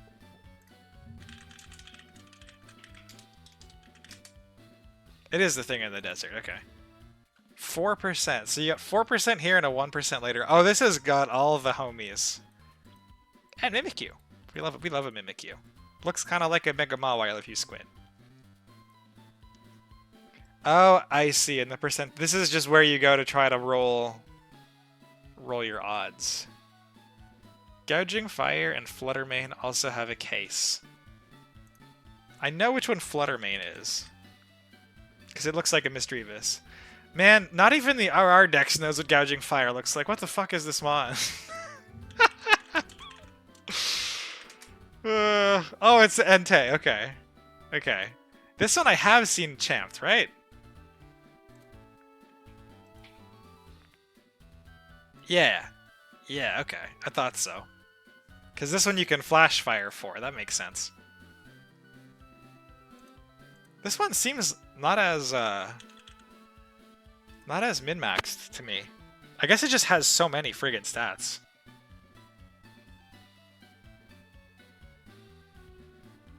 And this is pretty sweet typing. Loses to Flash Fire Houndoom though. Unlike other Dragon Fire types. Is this a legal move? This seems insane. Consults chat. Reads the text Burning Bulwark. Okay, it is a legal move and it is insane. I understand. I'm glad I was not super far off the mark. That's crazy. Really, really sweet. Great Tusk got stabbed in the back. I thought Great Tusk was super cool. I'm just a huge Dawn fan. Hey, what'd you say about it? Hey, dude, nothing. The mon is awesome. This sprite is wild. I just love this typing. The stat line is really nice. I'm with you, Irav. I think this mod is super cool. Maybe it doesn't have a broken thing, but like I was saying earlier, I've looked vaguely at some E4 stuff with Mawile, and in the context of what are some guaranteed encounters? So the mythic, the legendary, and then some of the paradox mons. I guess there are some that you can encounter force for, so I should probably consult those. I have an idea of what legendary I want if I'm going to do the Mawile run, because it pairs off really well with the Mawile. But I haven't looked at the... What are they even called? Paradox mons and Ultra Beasts, I think? I haven't looked at any of them. Well, let's consult Houndoom, just so we can say nice things about him. This actually is such a cool mon. A design with the skulls. Is this higher than his actual speed? I feel like this was 95 in vanilla. That seems really insane. No, it's always been 115 and I'm an idiot. Crazy. Are you? What the heck? I didn't really play very much in Gen 6, or was I?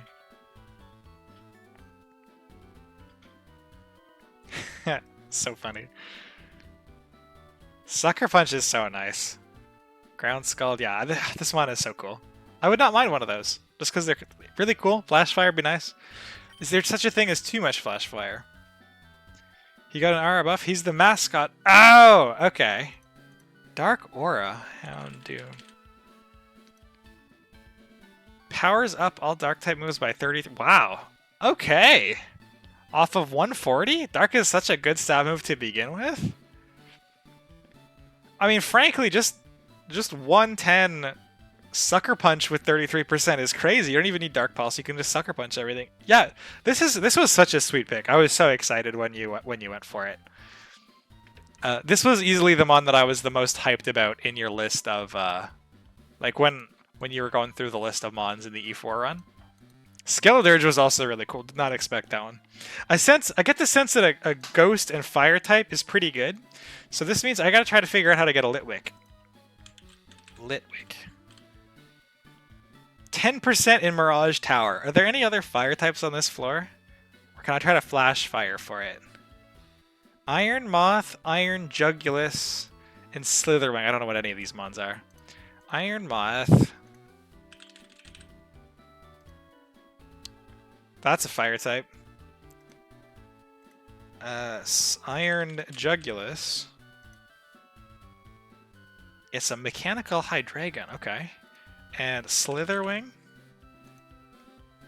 Bug fighting. Okay, so it'd be a 25... So if I understand how the encounter manipulation works properly, this would be a 25% chance to get a Litwick, right? Because it's a 50% chance to have Flash Fire trigger for the encounter. And then it rolls randomly between all eligible mons. Oh, there's more Lampents. Lampent. Oh, but Hisui and Zorua? This is a normal ghost type. I don't know if I can pass that up.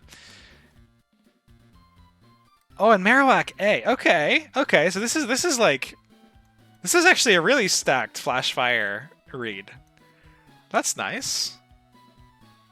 You said also Mount Pyre and Chandelure and Magma Hideout. Chandelure. And this is Darm. And we'd already have these covered, so it'd be Chi-Yu, Darm, or Shandy. Okay! These encounter tables look pretty sweet. I feel like we could throw a couple of flash fires at it. I could try to get... Is this the only other fire ghost type that exists? Again, I haven't looked at this in the context of doing a champ run at all, but I'm seeing 4 out of the 6 clears have a fire ghost type. So maybe a fire ghost mon is pretty good. Good to keep in mind. And I'm a huge fan of Chandelure. That's one of my favorite mons. Okay, let's stop. We can stop chatting for a little bit. We should pop a save so we can grab the new calcs. I think everything got to 32 and we have looked at all the new followers. And we are not going to get an encounter here. We are saving the 109 for the little Sarah-Ledge, whose name I always forget. We're all 32. Yeah, great. And let's consult the double battle. Remember I said that I would... Oh, this just nuked. I said that I would say so when I was open for a little bit more backseating rather than having me go do things in a vacuum. I know nothing about doubles. Like, I don't work on the doubles AI really at all. So the only things that I know about it are what it incidentally picks up from... Oh, did this break again? The only things that I know about it are what it incidentally picks up from singles. And I can still read code. So I can go read how its switching thing works. I know it's a lot more simple. Load? There we go. But I know very little otherwise for how, like, targeting works, anything like that. Clear? Great. Hisui and Typhlosion. Oh, that's another cool one. Let's consult these ones in the Radical Red decks. Typhlosion. Oh, this guy also has Flash Fire. Okay, we have a huge amount of Flash Fire ghost types. Good options. Double damage to a target with a status problem and can inflict a burn. Interesting. Probably not super abusable though. Given that you'd have to like do a bit of a setup for it. Got some Mystic Fire, Flamethrower. Burn up. Okay, this looks like you could do some wild shenanigans with Burn Up. Gaming, hello, nice to see you. Nice to see you able to catch one. Unfortunately, you've missed all the exciting stuff from this stream. We did the Gardenia, and we did the back-to-back Aqua Museum. And we're talking a little bit about some future encounter considerations, and then I'm going to see about starting to learn how to calc a doubles fight. I'm not sure that I'm going to actually do the doubles fight today. But yeah, we gained. We got through both of them deathless, which is sweet. I was really nervous about this one. I probably didn't need to be that nervous about it in retrospect. Violet Togetic puts in just ludicrous work. But yeah, went really well. This burn up seems like a cool move. And what is Chandelure? Is Chandelure pretty much just standard Chandelure even in the Radical version? Oh, that stat. Flashfire. Shadow Tag banned?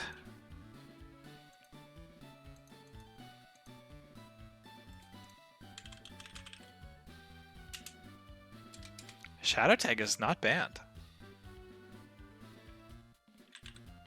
Okay, then we definitely want the Shandy. Just, like, the ability to ignore Hazmat odds seems really nice. Very cool. Hang on. Oh, right, it's a stone Evo, so the moveset is crap. What do we get from Lampent? Literally nothing, huh? Yeah, nothing. Puzzle Mining is free, just have to believe in the power of friendship. Puzzle Mining certainly seem to. I'll do my best. Shadow Pain Split. I guess Learn Set isn't incredible, but it kind of has everything it needs, especially if it's already got Shadow Tag. Poltergeist. Let's be a physical attacker. Temper Flare. If the user's... Oh, this is a physical move anyway. Can't do a Trick Room. Oh, Willow's TM, I forgot. You do Hex Willow shenanigans. You could probably do that with any of them. Maybe Clear Smog gets used once. Oh, it gets Haze. That's kind of fun. Both that and the Hisuian Typhlosion seem cool. Okay, let's stare at a calc for a bit. This is the team with the Plusle and the Mine, I think, right? Let's get it open over here. We're not gonna feel pressured to do the fight. We're just gonna consult. Just gonna consult. Plusle Mining, fuck it. Rhydon into Mining into Rhydon. Blah, blah. Mining into Rhydon just looks hilarious to me. Mirage Tower, we take Iron Hands, their trust. Which one is Iron Hands? You'll have to forgive me, I know so few of the modern mons. Holy stats! Ah, Hariyama is so cool. Fighting Electric is such a cool typing. This is sweet. Just from a design perspective, it's sweet. Oh, it gets Plasma Fists! Oh, heavy. Oh, man. This naturally learning Focus Punch, that's how you know you're cool. Right there. This is such a cool move. Only cool people know this. These Ox are fancy, the ones I have. So I have the first stream, I was asking about what order I'm even supposed to fight things in. And Irav was like, oh, Cap's been working on a new sheet for that. I can just DM it to you. So I don't think it's quite ready for public use yet, but Irav has said that anybody who's interested in it, because I'm obviously advertising it on stream, if you're interested in it, Irav just says to bother Cap. Maybe he'll give you a link. It is functionally the entire game in very pretty fight form in linear order. So you just like go to the tab for the split that you're in and scroll down. It doesn't like show where they are on a map or anything, but it's really nice for I don't know where anything is for sequencing. Yeah, Iron Hands has been so clutch for me; it's been insane. I'm glad to hear it. It's a one that looks really cool, and the fact it's got that electric typing, you can try to get it with magnet. Not magnet pull. What's the one for electric type moves? Is it static? Is there a decent guaranteed static encounter somewhere? Oh, I'll be bothering Cap Trust. Heck yeah, that man needs to be bothered. At least that's what Europe like seems to think. Oh man, can you imagine if Togetic did 44,000%? That'd be so convenient. 32. Did I import these at level 30? I did not. Phew. We definitely ended up with a Venipede somehow. 32. Click back. So, stupid question number 1. Pikachu. Oh, right, and you get a Pikachu. Don't you get a guaranteed Pikachu at Malvile, too? Do all the fancy ones still have static? Pikachu. You get, like... Static becomes Lightning Rod. Oh, Lightning Rod is the one, not static. You used to get 50-50 at hands. Cool. Cool option. Ah, the encounter routing is so interesting. So when you're doing these doubles in this calc, do you just open 2 tabs? Like so. And you have one team in one, and you have the other team in the other tab. They have static in this game, and Lightning Rod as a hidden ability. Oh, sweet. So that you have to, in that case, I guess it doesn't matter because the encounters are late enough, but you want to wait until you get the ability berries. Is this specifically so they didn't have Lightning Rod for Watson? I'd respect that. 2 tabs, okay.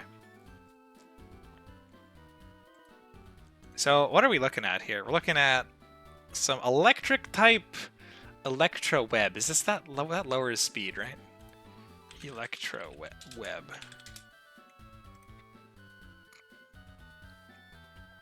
Deals damage, lowers the target speed. Okay. So my understanding of how Devil's AI works is that if they see a KO, they'll go for it. At the moment, they don't care if the other Mon also sees a KO, right? I know Alex is working on this, but I think that's how that works, right? So if I have like a Swanna as one of my Mons, this plus is going to see that it obliterates the Swanna. The Minun is also going to see that it obliterates the Swanna. Oh, the Minun doesn't have an electric move. That's so funny. So I guess just the plus will see that it obliterates the Swanna. But let's say, hypothetically, this Minun had a move that obliterated the Swanna. What have I done for these? What is this quick attack damage? Do I need to refresh the sheet? Oh, Galvanize. Galvanize. We can read. What does Transistor do? We can look it up over here. What are all these weird newfangled abilities? Powers up electric type moves by 50%. Okay, so it makes plus a little monster. It does body slam as electric. Yeah, okay. Okay, we got there. We got there. Sorry, chat. There's just a little bit of a delay that you have to put up with a small percentage of dumbassery. So if it opens Minun plus Minun plus plusle, and I have Swanna on one side and a Mon that doesn't just get one shot immediately on the right side, both of them will use an electric type move into Swanna. All my best lines involve no reading. I strive for that level of confidence. Is that correct? We're both these with both. You're doing the plus line double tonight. I went to watch the VOD from Toaster stream for. Oh no, definitely go do the VOD. I'm gonna be. I don't think I'm necessarily even going to be doing this tonight. The plan was to start getting a feel for how doubles calcing works. I think I'm likely going to be too tired. I know you also want to stream this evening. I'd like to see Toast's VOD, and I want to watch your. I can't even remember what you had cooked up, but you had something cooked for this evening, I think. The plan is to mostly just sit in calcs for a little bit. When you're ready to go, I'll probably stop stream. I can even raid yours, so we just shuffle all the viewers to the next cool thing to watch. I am done my 2 fights for the evening, I think. I don't expect to do this tonight unless the line's really straightforward. Doing Irevent cap later-ish. Awesome. So once you're ready to go, I'll shut this down if I'm still yapping away. So I don't think I'm going to do this tonight. I think the other two are fine. But so is this logic correct that if these two will both double attack into the same Mon, right?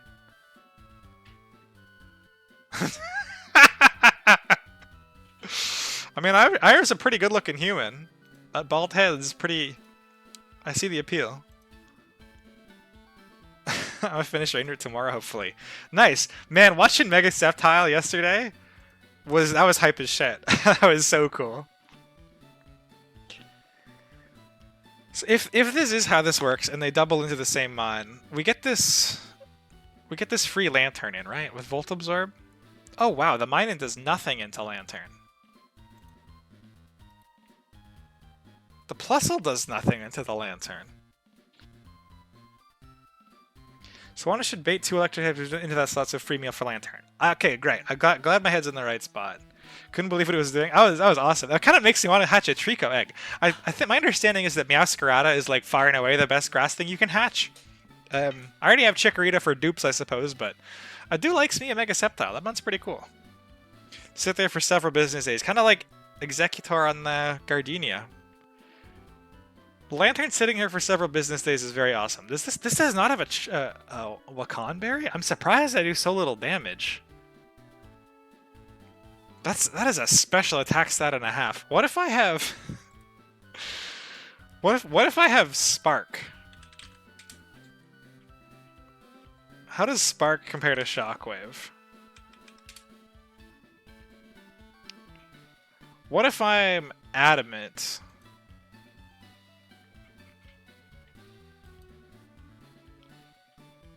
Okay.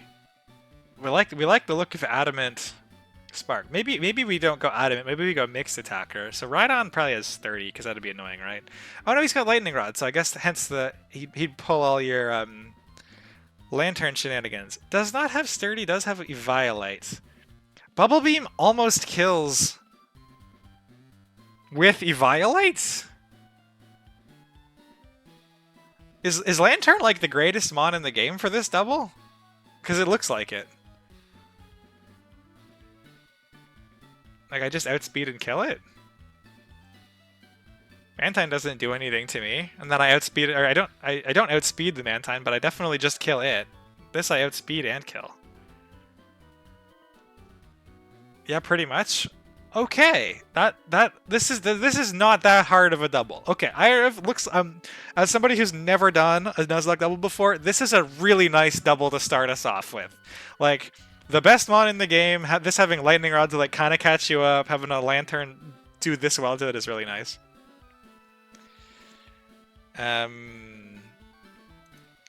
So what if we don't have adamant? These are special attackers. This is a special attacker. We're trying to never get hit by Rhydon because he has bulldoze. So we can go defense lowering plus attack minus defense. What even is this? Lonely Lantern with Spark. What if this one is a Lonely Lantern with Mystic Water? Yeah, so this means Lantern one-shots both of the mons at the end. We just have to have whatever the mon is second not die, because neither of these... This one will attack into Lantern, probably. This one probably won't.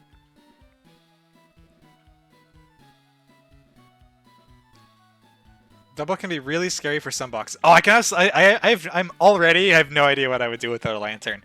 I guess you kind of hope that you've hit a ground type a little earlier. I'm not even sure if there are ground types a little earlier. Oh, I also have a quad electric resist, don't I? So Lantern's going on the squad. We like the idea of Spark, Lonely, Mystic Water. Bit weird. Bit of a weird set.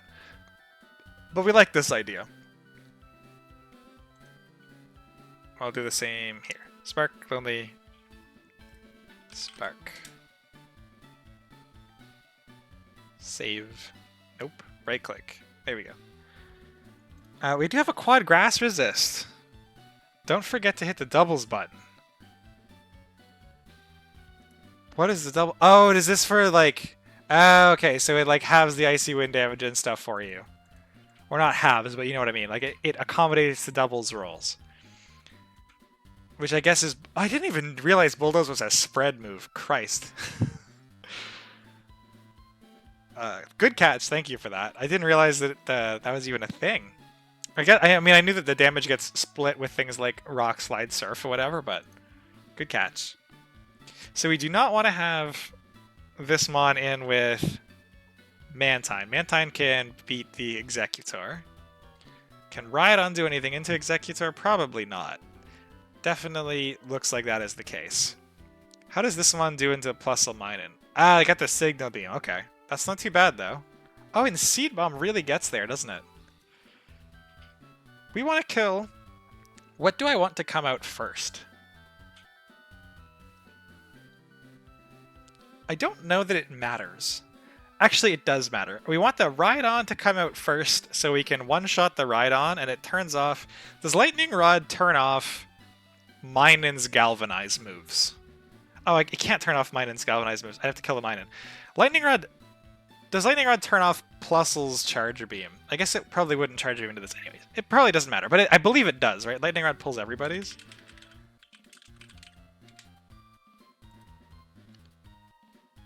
It's not the target used by another Pokemon. Yeah, so should include the Plusle. Yes? Okay, sweet. If Muffins agrees, it's got to be correct.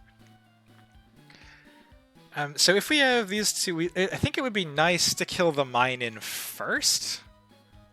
Or does the Plusle have to go first because it has Signal Beam? Let's check. What is so the Minen is doing nothing into Executor. And the Minen is doing nothing into the Lantern. Plusle is doing something into Executor, but it kind of tickles. And a little bit more into the Lantern. Okay, so we probably want to go through Plusle first. So turn 1 is going to look like we bait all of our electric moves at Swanna, we switch in Lantern for free turn 1, we Dragon Hammer and obliterate the Plusle in one shot. Sends in Mantine. Somebody's gonna have to take a hit from Mantine. So Lantern will KO. Minun is free reign. Minun does nothing to Lantern. We already learned that Minun also does nothing to Executor. So Mantine comes in. Mantine gets some pretty significant damage into Executor. Don't put that weight on me. Sorry. I mean, you are infamous, right? So I guess the question here is, what does the... Do we still one-shot this Plusle without a Dragon Fang? Does that free up our item? We do. So I feel like the AI... Doubles mode. I feel like the AI is going to want an Icy Wind here. And if I have like a Yachi Berry, then it probably doesn't want an Icy Wind. Then it probably wants to Air Slash, but it might still want an Icy Wind.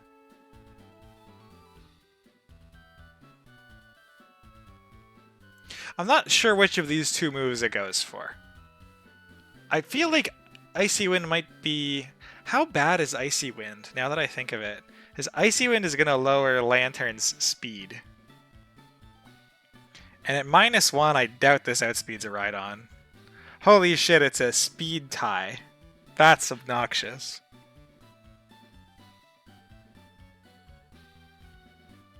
We probably have other things for this Rhydon too, right? Like we just go hard Starmie? Take any crit?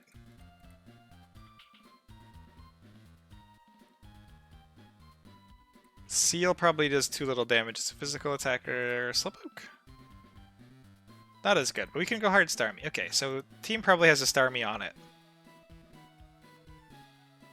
I do not have a Shockwave or anything yet that I can give to Starmie, right? That'd make this really nice. It'll probably click Icy Wind regardless because it likes speed control. Okay, makes sense. So Icy Wind is a bit of a problem. Because it'll make Lantern speed tie this Rhydon, where otherwise we outspeed it. That's not great. Starmie can learn Flash. Flash does damage in this game. I have a Chikorita. I should be aware of this. That is absolutely the plan, then. I don't even have Starmie on me. So grab the Starmie. You know what? I'm starting to think we might be able to do this double today. It's looking much better than I thought it would. I guess Swanna also a backup water type. It doesn't like coming in on the Rhydon doing it probably has Rock Tomb, right? Yeah, it doesn't like coming in on Rock Tomb. Probably just dies to Rock Tomb. Dies to crit Rock Tomb. Okay, that's also good to know. A decent emergency backup plan, but let's try not to have to rely on it. So we give Starmie Flash. Starmie, let's ditch Aurora Beam. Wait, can Starmie relearn Aurora Beam? Kind of have to keep that around until we get an Ice type attack. It does not. So we end up ditching Psybeam. Starmie does relearn Psybeam, right? Yeah, okay, so we ditch Psybeam for Flash. Recover Hydro Pump, Psybeam. Does this kill Mantine? Not even close. Oh right, it's got the special attack. Not even close. Death Drop's type, yeah. So, oh, and we need this one anyway. We'd like to bait the turn 1 play. So I can close my Aqua Museums. Let's start taking some notes. Before battle, we'll just write the list of things to do. Turn 1. Lead. We're thinking Swanna plus Executor. Turn 1 is hard swap Swanna to Lantern. Both Plusle and Minun attack into Lantern for 0 damage. Executor, unhit KOs. The plan, I believe, was to kill the...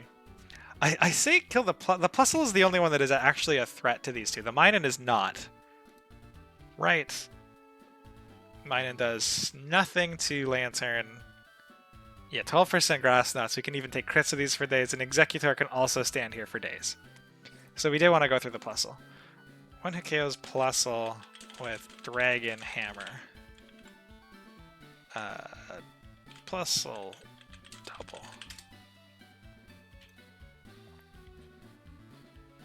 And that does one shot with Dragon Hammer. We do not need Dragon Fang. We can free up, go with none here.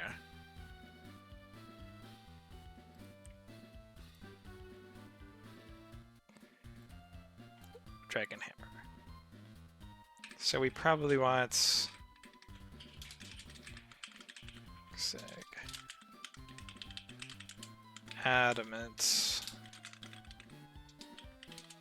That's fine. Item, Dragon Hammer, Seed Bomb. Me and Kat were playing Binding of Isaac, that's why I'm messaging less about. Oh, dude, I don't care. Go do whatever you like. I figure I want everybody's second, third, maybe even fourth monitor. It's not a problem. I am totally involved, especially when I'm not doing fights. I'm just calcing and chatting. Although, Brawl and Muffins, and Mike also, I do really appreciate the input. It is making me a little bit, like, so much less nervous about how the double routing might work. It's not as complicated as I thought it might be. So we one-shot the Plusle, Mantine gets sent out. Turn 2. Mantine probably Icy Winds. We don't care if he air slashes. Can he kill me with a crit? Sick. We do not die to crit from Mantine air slash. What is this Minun gonna click? Oh, does Minun fake out turn 1? As opposed to trying to one-shot the... Does one-shot beat fake-out? Double so much. Did you get this through this? That's Starmie dying. You're doing better than me. Oh, man. That's unfortunate. That makes me not want to bring the Starmie. Does anybody have experience with? Does fake-out beat a one-shot? I guess the AI probably doesn't have fake-out very often. It shouldn't if you show it a kill. Okay. So we should just get this for free. So Minun is doing 10% into Executor.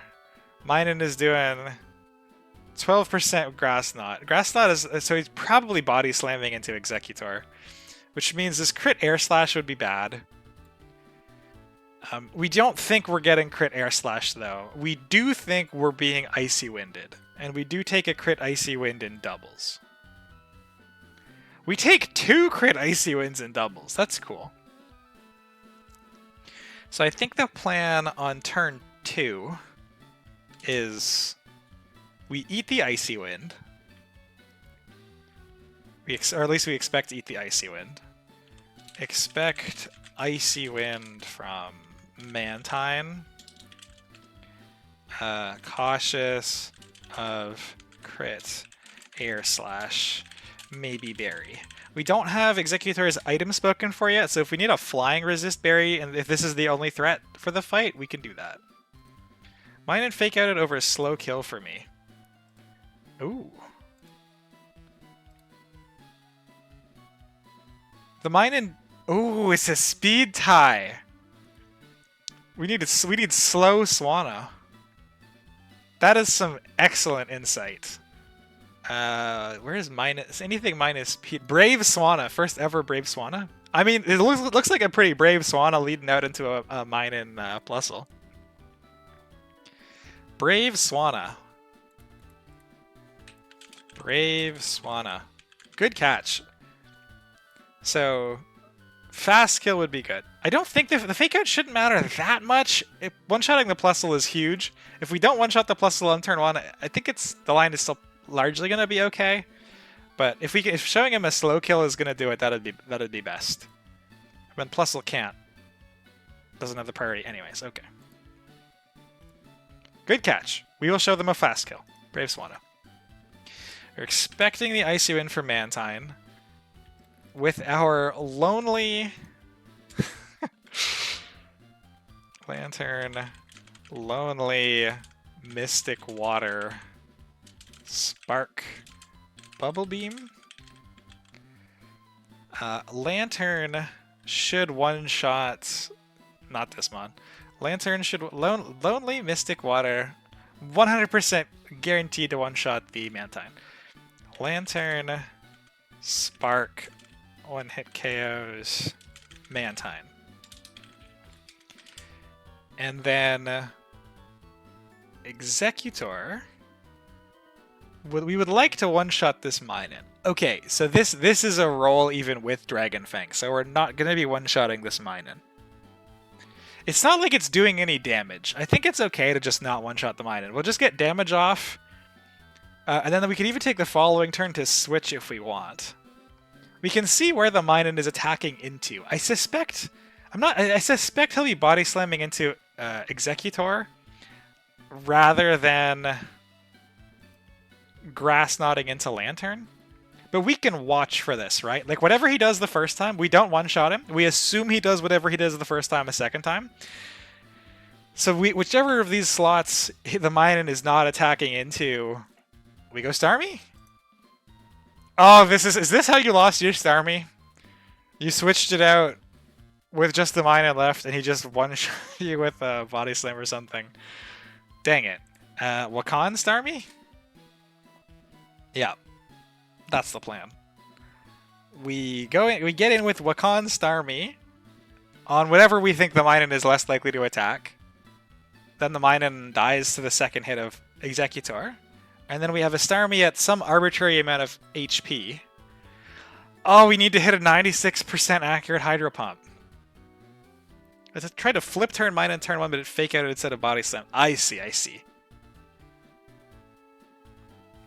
The only time I have clicked Hydro Pump in an actual match, I missed because of the 96%.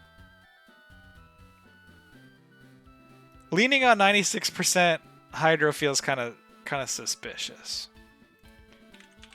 How weak sauce are we talking with the Rhydon? Not quite that weak sauce. We take any crit?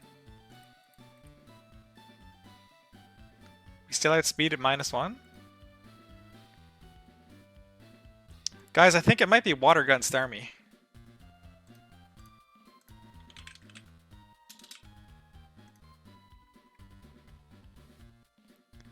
We get Water Gun. Might legit be Water Gun Starmie. Let's consult. Lantern Spark, 1-hit KOs Lantern. Executor Dragon Hammer does 90 to Minun. Minun attacks into somewhere. Note that slot. We probably would like to give Starmie. Eliminate Hydro Pump, you never miss those. Dude, I missed the one against Brawly! Like, I had a backup line, it was fine, but I'm so fucking paranoid. I'm pretty sure you did miss that in the Brawly fight. I did! It was traumatizing. I'm never gonna click one again. Why click Hydro Pump that can fail when you can just click Water Gun twice? Starmie needs Water Gun. Needs Wakan Berry, Water Gun, Modest. You'd never miss it the second time. The nice thing also is this gets natural cure, so I guess we're never coming in and out of Minun. So if this does end up eating some horrible Minun thing, due to bad luck picking slots, Body Slam can paralyze.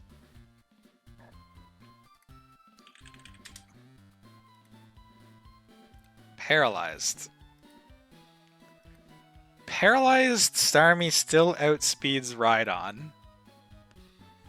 Does not die to normal damage, only dies to crit. So the scary line, excuse me, the scary line is if we get Body Slam para'd, we're opening up ourselves to a crit. We could also just have this Bayleaf in the back, which does the Rhydon really safely if we do get the Body Slam para. Though it looks like it's a 2-shot even with Modest Miracle Seed. That's nuts. There's yeah, I thought Magical Leaf was same damage. Okay, Mine attack into somewhere, note that slot. Turn 3. We want to swap Starmie in for slot Minun is targeting. Other slot KOs Minun. Anything from Lantern should KO Minun at this point, right? Yeah, Signal Beam, Bubble Beam, Spark, all of them would. The min roll on Executor leaves it with 16. Okay, so we want to click Signal Beam or Bubble Beam. Signal Beam, Bubble Beam, Dragon Hammer.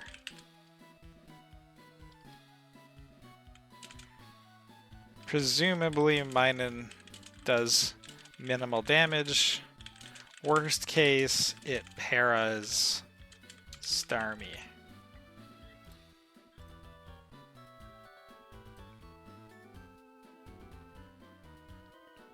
Wakan?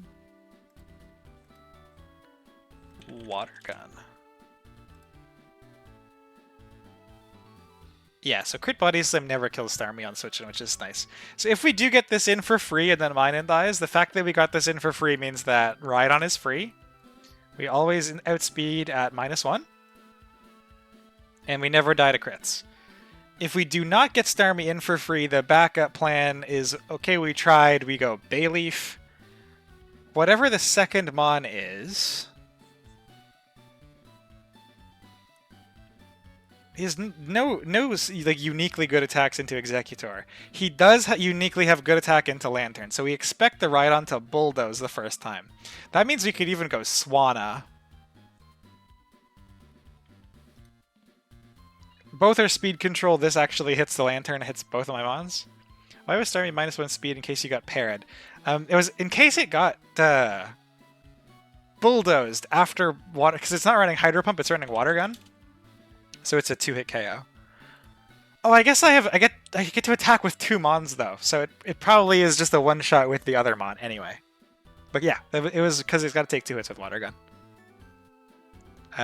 It also outspeeds if it's paralyzed at not minus anything, which is cool. Worst case, it paras Starmie. T4. This is going to be a short battle. T4 double into Rhydon. So the backup Mon, so we only need these 3 Mons. We need Swanna. Bayleaf is the backup. Voice starting to go. What is it decent? Where is this Ampharos from? We got an Ampharos and a Larvesta that time. Is Floatzel fine? Oh man, Water Gun Floatzel doing work. Floatzel is just like another Mon that can come in, take a crit, outspeed at -1. Sure. Feels weird to bring so many water types to an electric type thing. So we're bringing Floatzel instead of this Mon. I do think we're gonna do this double tonight. All right, I'm feeling much better about it than I was before I looked at anything. The rare 3-fight stream, fast flip turn Floatzel.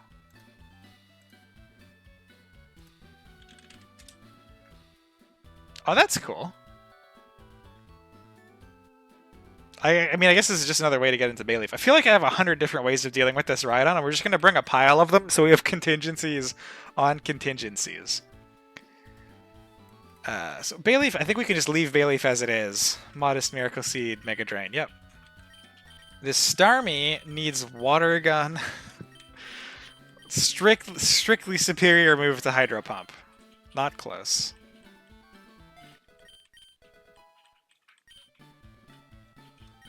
And it needs a Wakan Berry.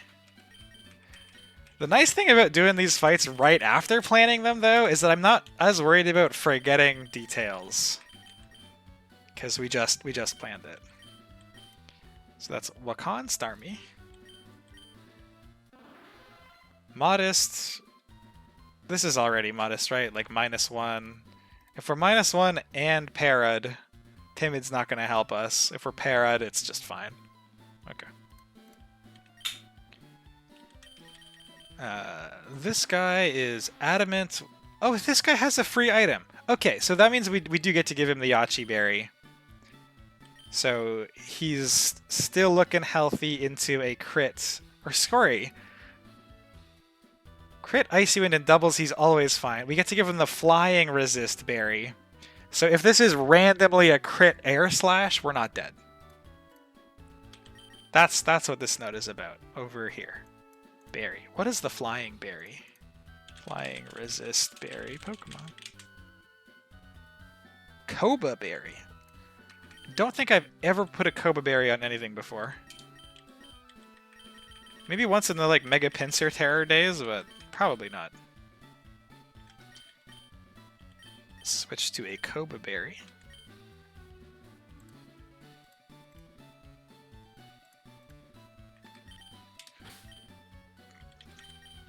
So soup is done. Starmie has Water Gun, Natural Cure. Wakan, we got Koba, we're adamant, this moveset never really changes. We do have Aqua Jet, Water Gun, we do not have Flip Turn. We probably put Flip Turn on it instead of Pursuit.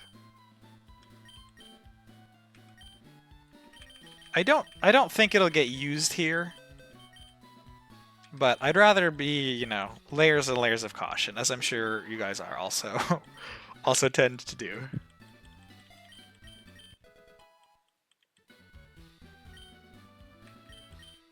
Otis picked up the Flip Turn. And this is a backup mon, so it's just like adamant moves. Oh, maybe we shouldn't be adamant because we'll be using the Water Gun. What's the special defense lowering nature is the one we want, I think. Because it should never take a special attack. We want plus attack minus special defense. Is that one naive or is that one lonely? Plus attack minus special defense. Naughty, there we go. Naughty Salamence throwback. Oh god, I didn't think about Pocky armed with Pursuit. The Switch AI is far more interesting with the Pursuit. Pursuit is tough because you have to have guaranteed switches for it to matter. I can only really abuse the AI on guaranteed switches. I should not have left that yet. But I would love to cook up a Pursuit line at some point. We'll have to see. That would be really, really sweet. Off of some, like, you show them, like, an absorbing move or something into, like, maybe that, like, Maxi with a Chi-Yu. You show them a Fire-type move, and then you Pursuit them on a Force switch that way. That'd be kind of cool.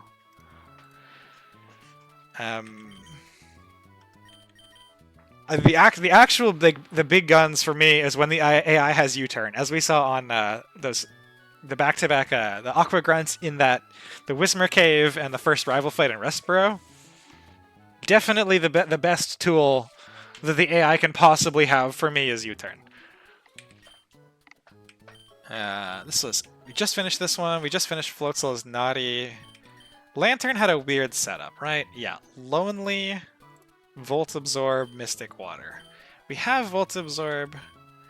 We need Spark first, and then we'll do Swanna. So we need Spark. Genuinely never expected Spark to be in a moveset on this Lantern, but I suppose it's probably meta here, right? If Lantern's not that uncommon in accounts here, this is like one of an outstanding Lantern fight. I have to imagine Lonely Spark is pretty standard, but it's still really cool. Standard does not need to mean boring. I don't think, anyway. Something else is holding a Mystic Water. Dangerous. So this is Lonely. No, it's still Modest.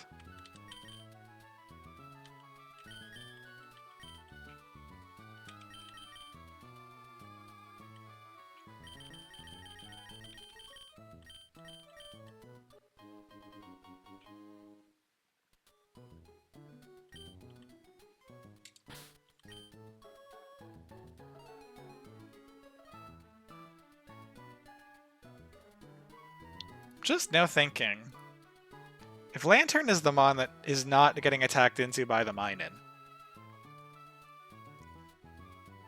and this is where I'm... so, like, then that means the Executor is the... Or, sorry, if Executor is the one that's being attacked into by the Minun... No. If Lantern is the one that has to stay in, while I switch in something to deal with the Rhydon, we then have to switch this guy out. Right. Doubles. Crit Bulldoze. Does 90, and I'm going to be outsped because I'm going to be at -1. This is the speed tie. Okay, something to be aware of. I don't think it changes the line. I think we have so many things that can come in on Rhydon. That's okay, but that's good to know. And then, so we're lonely, and then Swana needs to be changed. Swana was... Oh, I didn't save it here. Swana specifically has to be brave, so we try not to bait fake outs. We want to have Swana be slower than the plus on the Minun. Let's maybe pick plus special attack minus speed instead. Quiet, in case it's needed to one-shot a Rhydon.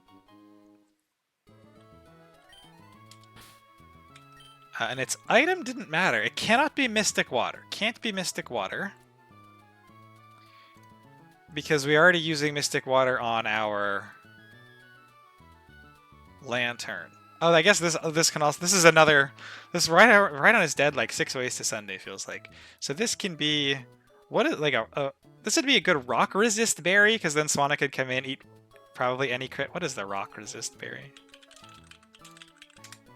I only know Charity. Okay, I should have known it was Charity. That was in Ero's E4. Cynthia that I went through in tremendous detail. Charity. Yeah, okay, we take any crit with this on Swana. That's super convenient.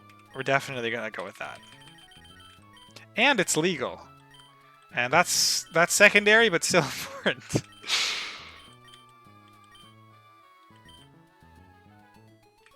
Okay. I think this is the team check. Do you know what? Let's go out to the actual spot, because otherwise I'm going to do the team check here. I'm going to leave the Pokemon Center, I'm going to walk up there, and I'm going to be like, okay, I have to do the team check again. I'm not certain. We team check, then we save, then we get uploaded. So we got Modest, Miracle Seed, Mega Drain, Soup. We got Water Gun, Natural Cure, Modest was fine on Starmie. We have Adamant, the standard moveset on this guy, homie. Got the Flip Turn, Water Gun, Fake Up, probably not going to come out on a Naughty Otis, since he's not taking special hits. We have our super weird, lonely, sparking Lantern.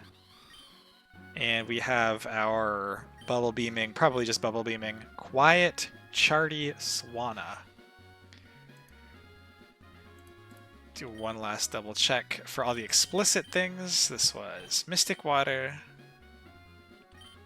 We wanted a Koba Berry on this for the flying type attack. We wanted a Wakan on Starmie in case it takes an electric attack on Switch-In, because that's the main plan. And a rock on Swana in case it has to take a rock tomb. And this guy just has... Oh no! Oh dude! This is why we triple check. We got 2 Mystic Waters on the team. Phew. That would have been bad. I mean, I guess Floatzel may not have seen play, but this is why we check so many times, I guess. What the fuck do I want about on Floatzel? I don't know. Citrus Berry? It's probably not seeing play. That was a close one. I guess we have to double check anyway. I guess just items now, because everything else seems fine. Miracle Seed, Wakan Berry, Koba Berry, Citrus Berry, Mystic Water, Charity Berry. Okay, so just Miracle Seed, Mystic Water, couple of other dudes. We're good. My starting things are Lantern and... Not Lantern. Not Lantern. Swana and Executor. Alright. I think we're about as ready as we're gonna be, right?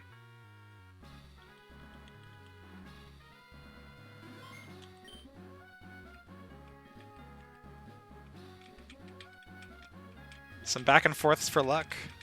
Can't go back and forth that fast. Like, it's funny, when you hit a wall, you can go back and forth pretty fast. When you hit the boulder, I feel like you get stuck more often. I did forget something. I forgot to do the calc. And then I will stop procrastinating.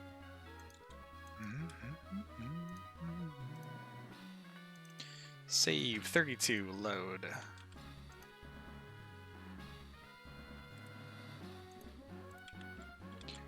Always the wrong box. Swana, Executor, Lantern, Starmie, Bayleaf, Floatzel.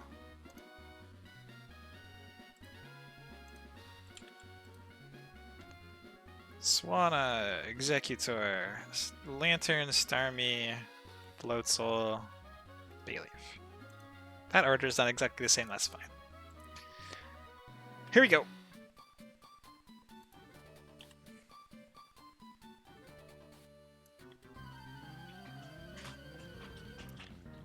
First ever Nuzlocke double.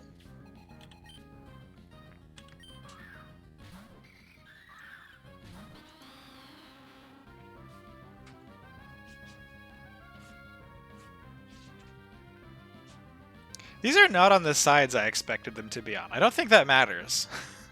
For whatever reason, I think I had this tab on the left, so I expected the Plusle would be on the left. Kind of gave my brain a bit of a lag spike, but I think that's okay. So we were killing the Plusle first. Good luck you got this. Thank you. Appreciate it. And Plusle dies to Dragon Hammer. Swana, in theory, is showing fast one-shots to both Plusle and Minun. We go to our Volt Absorb Lantern. Slot 1 is on the right, and slot 2 is on the left for you. Slot 1 is left, and slot 2 is right. Okay, cool. Thank you, sweetie. Appreciate the support. Dragon Hammer into the Plusle, because we want the Mantine. Yeah.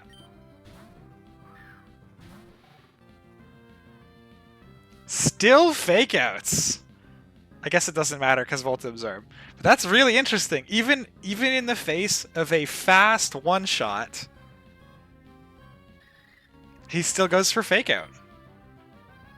Actually, the fake out one shots. We all missed that. Whoops. So it was guaranteed fake out. Doesn't matter.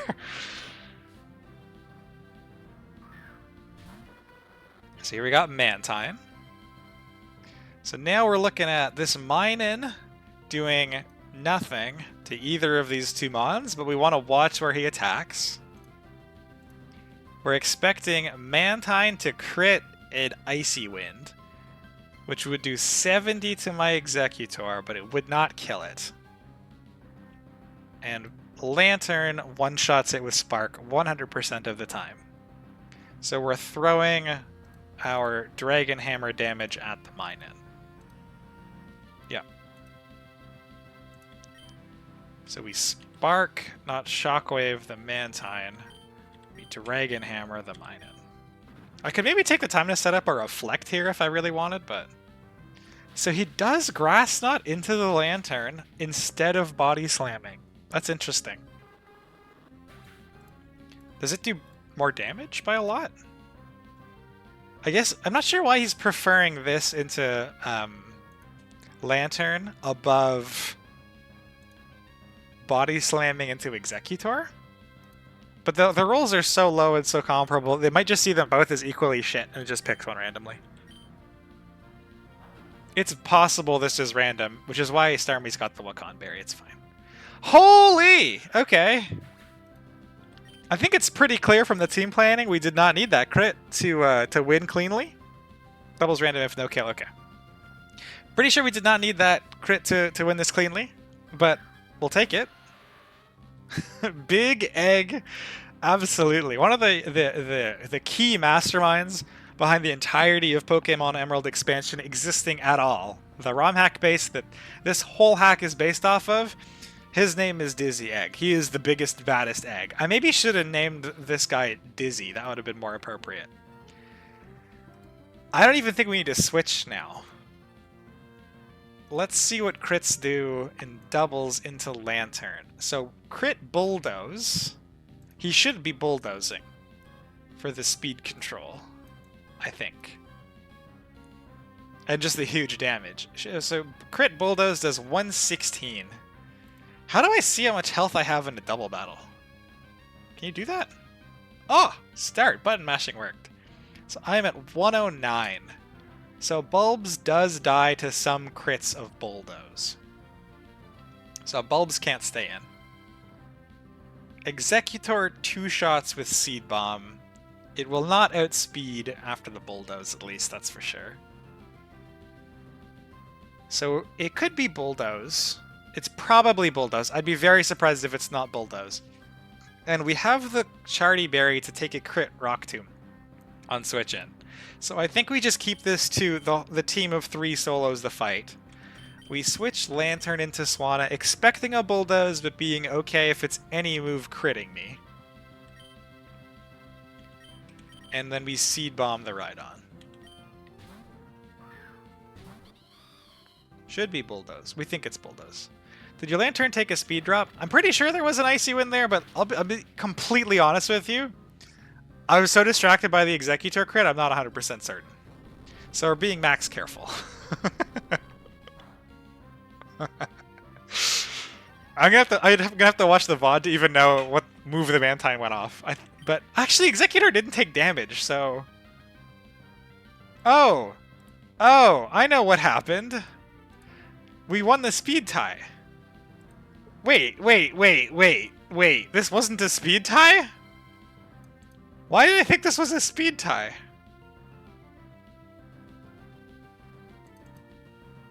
Was this not a speed tie when I was looking at this like 10 minutes ago? Could have just clicked Bubble Beam. Definitely could have just clicked Bubble Beam. I thought this was a speed tie. Something was a speed tie. What got me confused? I have no idea. Is it like a Starmie at -1? Nope, that outspeeds. This at -1? It shouldn't have been. No. I could swear maybe this was a calc hiccup. Now we have to watch the VOD back to see if like did I hallucinate this was a speed tie? It doesn't matter. Again, I think this fight was won like 1,000 different ways here. We'll just outspeed and finish it here. We might have overcomplicated that for ourselves a little bit. If that wasn't a speed tie. It was a speed tie at first, but the power of friendship gave you +1 speed. I knew the power of friendship was going to be key to doubles. You were super right, yeah. Remember when I told you to believe? We did believe, and our Executor crit things and our Lantern outsped and we didn't even notice. Not even a speed tie. Even if it was a speed tie that we won, it would have been nice to notice that and just stay in. But that's fine. That's fine. We got distracted by Egg's awesomeness. And then thinking about how awesome Dizzy Egg, the expansion master, is. That was one more fight than I was thinking we were going to get to today. That's kind of awesome. This does not do anything for level or anything, right? This is just a mini-boss. Next level, I think, is the Rival. Yeah, pre-Rival. So what's next? It is the Rival, right? Runs out for the Magma Double. Okay, so we need to have actual strategies by the time we hit the Magma Double. Look, man, this is a bit of a gauntlet route, I suppose, huh, to get into Marvel. Is the Plusle first on the docks?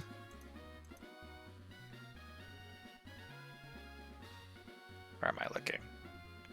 The Plusle is first on the docks.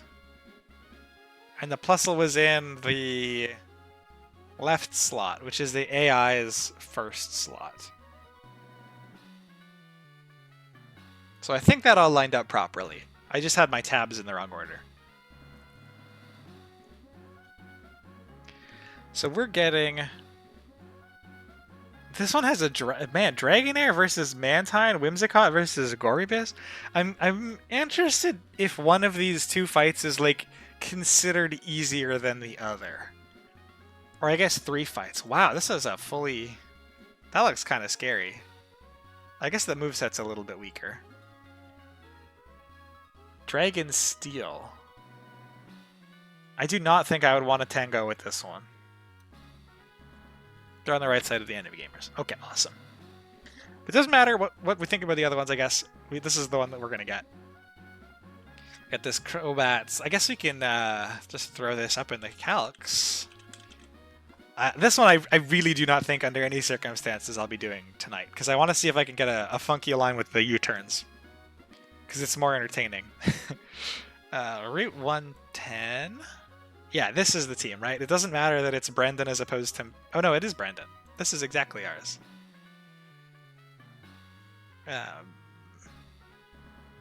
Wow, this Lantern fares better than the Chinchou, but does it still lose the cross... Okay, we don't immediately lose the run to cross poison crit. We might immediately lose the run to cross poison crit poison. We might still be able to use Lantern to set up some funky businesses. So if we're modest. Oh yeah, modest Shockwave is not enough. So this needs to be like modest Magnet in order to push it beneath has-bad odds. And force the U-turn. Although again, I don't think... Like, yeah, like, this Methang just has a good matchup into Lantern. As does Whimsicott. So we may not be able to do the U-turn cheese. We may not have quite the toolbox may be just a little too small still. But that's okay, we'll see. More readily concerning is that this is not like a Lantern favoring matchup. So this Crobat is going to be really scary again, which is unfortunate. Hunter has... Yeah, that's not going to work. Okay, Okay. Rock Tomb? We've learned from last time? We've learned from the Muffin strat. Grass Starter May is kind of scary. I had to do some weird shit when I tried Chikorita runs. Okay. I got to kind of cheekily get through it the first time. I'm not sure if you've seen the VOD of my the first two fights that I did at the Aqua in that one cave and the Rival and Respiro. Those were the most interesting from an AI perspective, at least. We managed to manipulate the AI into just throwing away Combuskin for free. And I am not confident we're going to be able to do that again this time. It would be nice, but I'm not confident we're going to be able to do that again. So we might actually have to fight Combuskin, as opposed to just like, hey, can I have a Combuskin kill? And the AI just gives you one. We can close this calc. Okay, so Kingler does not two-shot with Rock Tomb, but it does, or not guaranteed, but it does functionally two-shot, right? Like it gets the Rock Tomb off, and then it, if it gets it below half, it can do second Rock Tomb. If it gets Mineral, Aqua Jet kills it. So we can get there with Kingler. Is this going to prompt a has-bad odds switch? Okay, Metang can't switch into Kingler. That's good to know. Whimsicott probably can. Oh my goodness, yeah, Whimsicott certainly can. That's a huge damage. And I definitely don't have access to Ice Punch or anything yet. I feel like some random bug type move, maybe? Like a Fury Cutter? I thought we got a Fury Cutter. Maybe that's a different mon.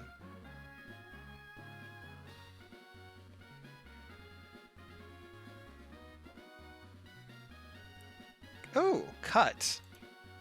Does Cut scare out Whimsicott? It does not. Or actually, I guess it does, because the has-bad odds will see like the AI's average roll rather than this roll. This is the fight that gives you all the punches. Oh, nice. That's super exciting.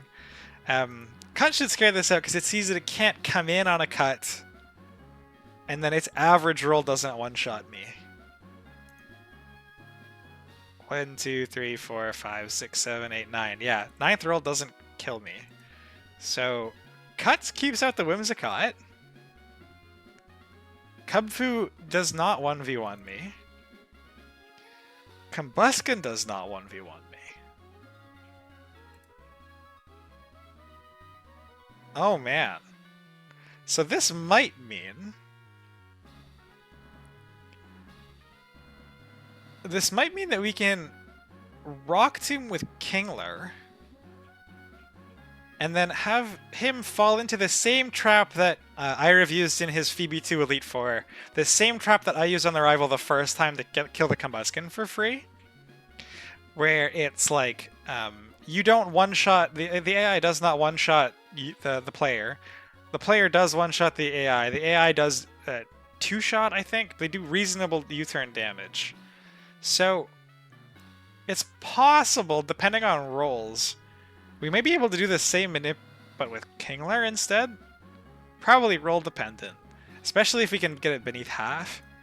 Where we can force this to U-turn against its will into Combuskin. It means we'll need another way to answer Crobat. because we'll only get it down to about half. And then it'll U-turn off of me, so Kingler will be pretty low.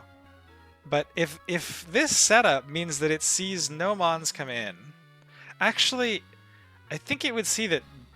No, not for the U-turn one. It might be Whimsicott because I think the bug we discovered recently is that when U-turning in the middle of a battle, the AI will think its switch is free.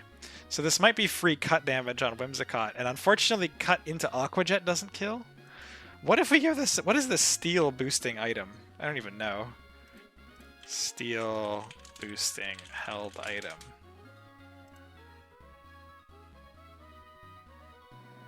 Metal coat. Oh, interesting. Okay. Start my stream, get ready for your Ira fight. Awesome! I will wrap up and pass it to you. So this gives us cut Aqua Jet rolls that kill, and if it's combustion, we just get the one shot, like tantrum into Aqua Jet. Steel feather metal coat. Sweet. Well, like I say, I am not going to split the community's attention. I'm really excited to have gotten here. I have raid tomorrow and also on Thursday. But on Friday, I'm likely to do a stream. It might be a bit of a longer one as well. We might try to do Rival and then the rest of the Gauntlet to get to Mauville. But I'll try to cook up something nice for the Rival. Michael, if you want to start streaming, I will figure out how to click the raid button, and we can all just move over to Michael. We get to see some sweet fights against the man himself. That being Iriv. And just drop me a message in chat when you're live, and then I will move us all over. Or do you want a couple minutes, and I should just shut off stream, and you can just drop us a link? Oh no, I see live now. I see the live now. Now, how? You'll have to bear with me a moment while I figure out how the raid button works. Creator dashboard, maybe? Community? No, we're just gonna Google how to raid Twitch.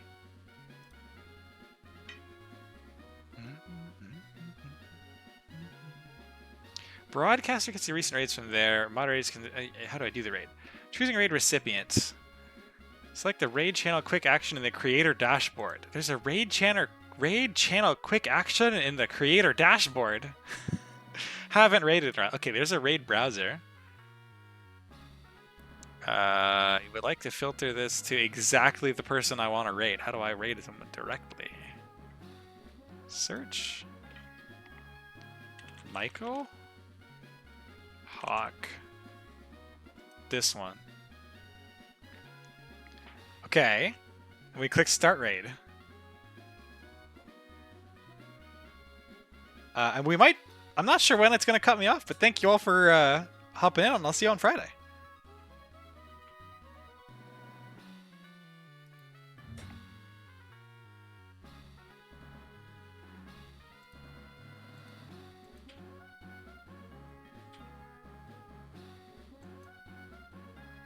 Hockey is raiding with a party of 4.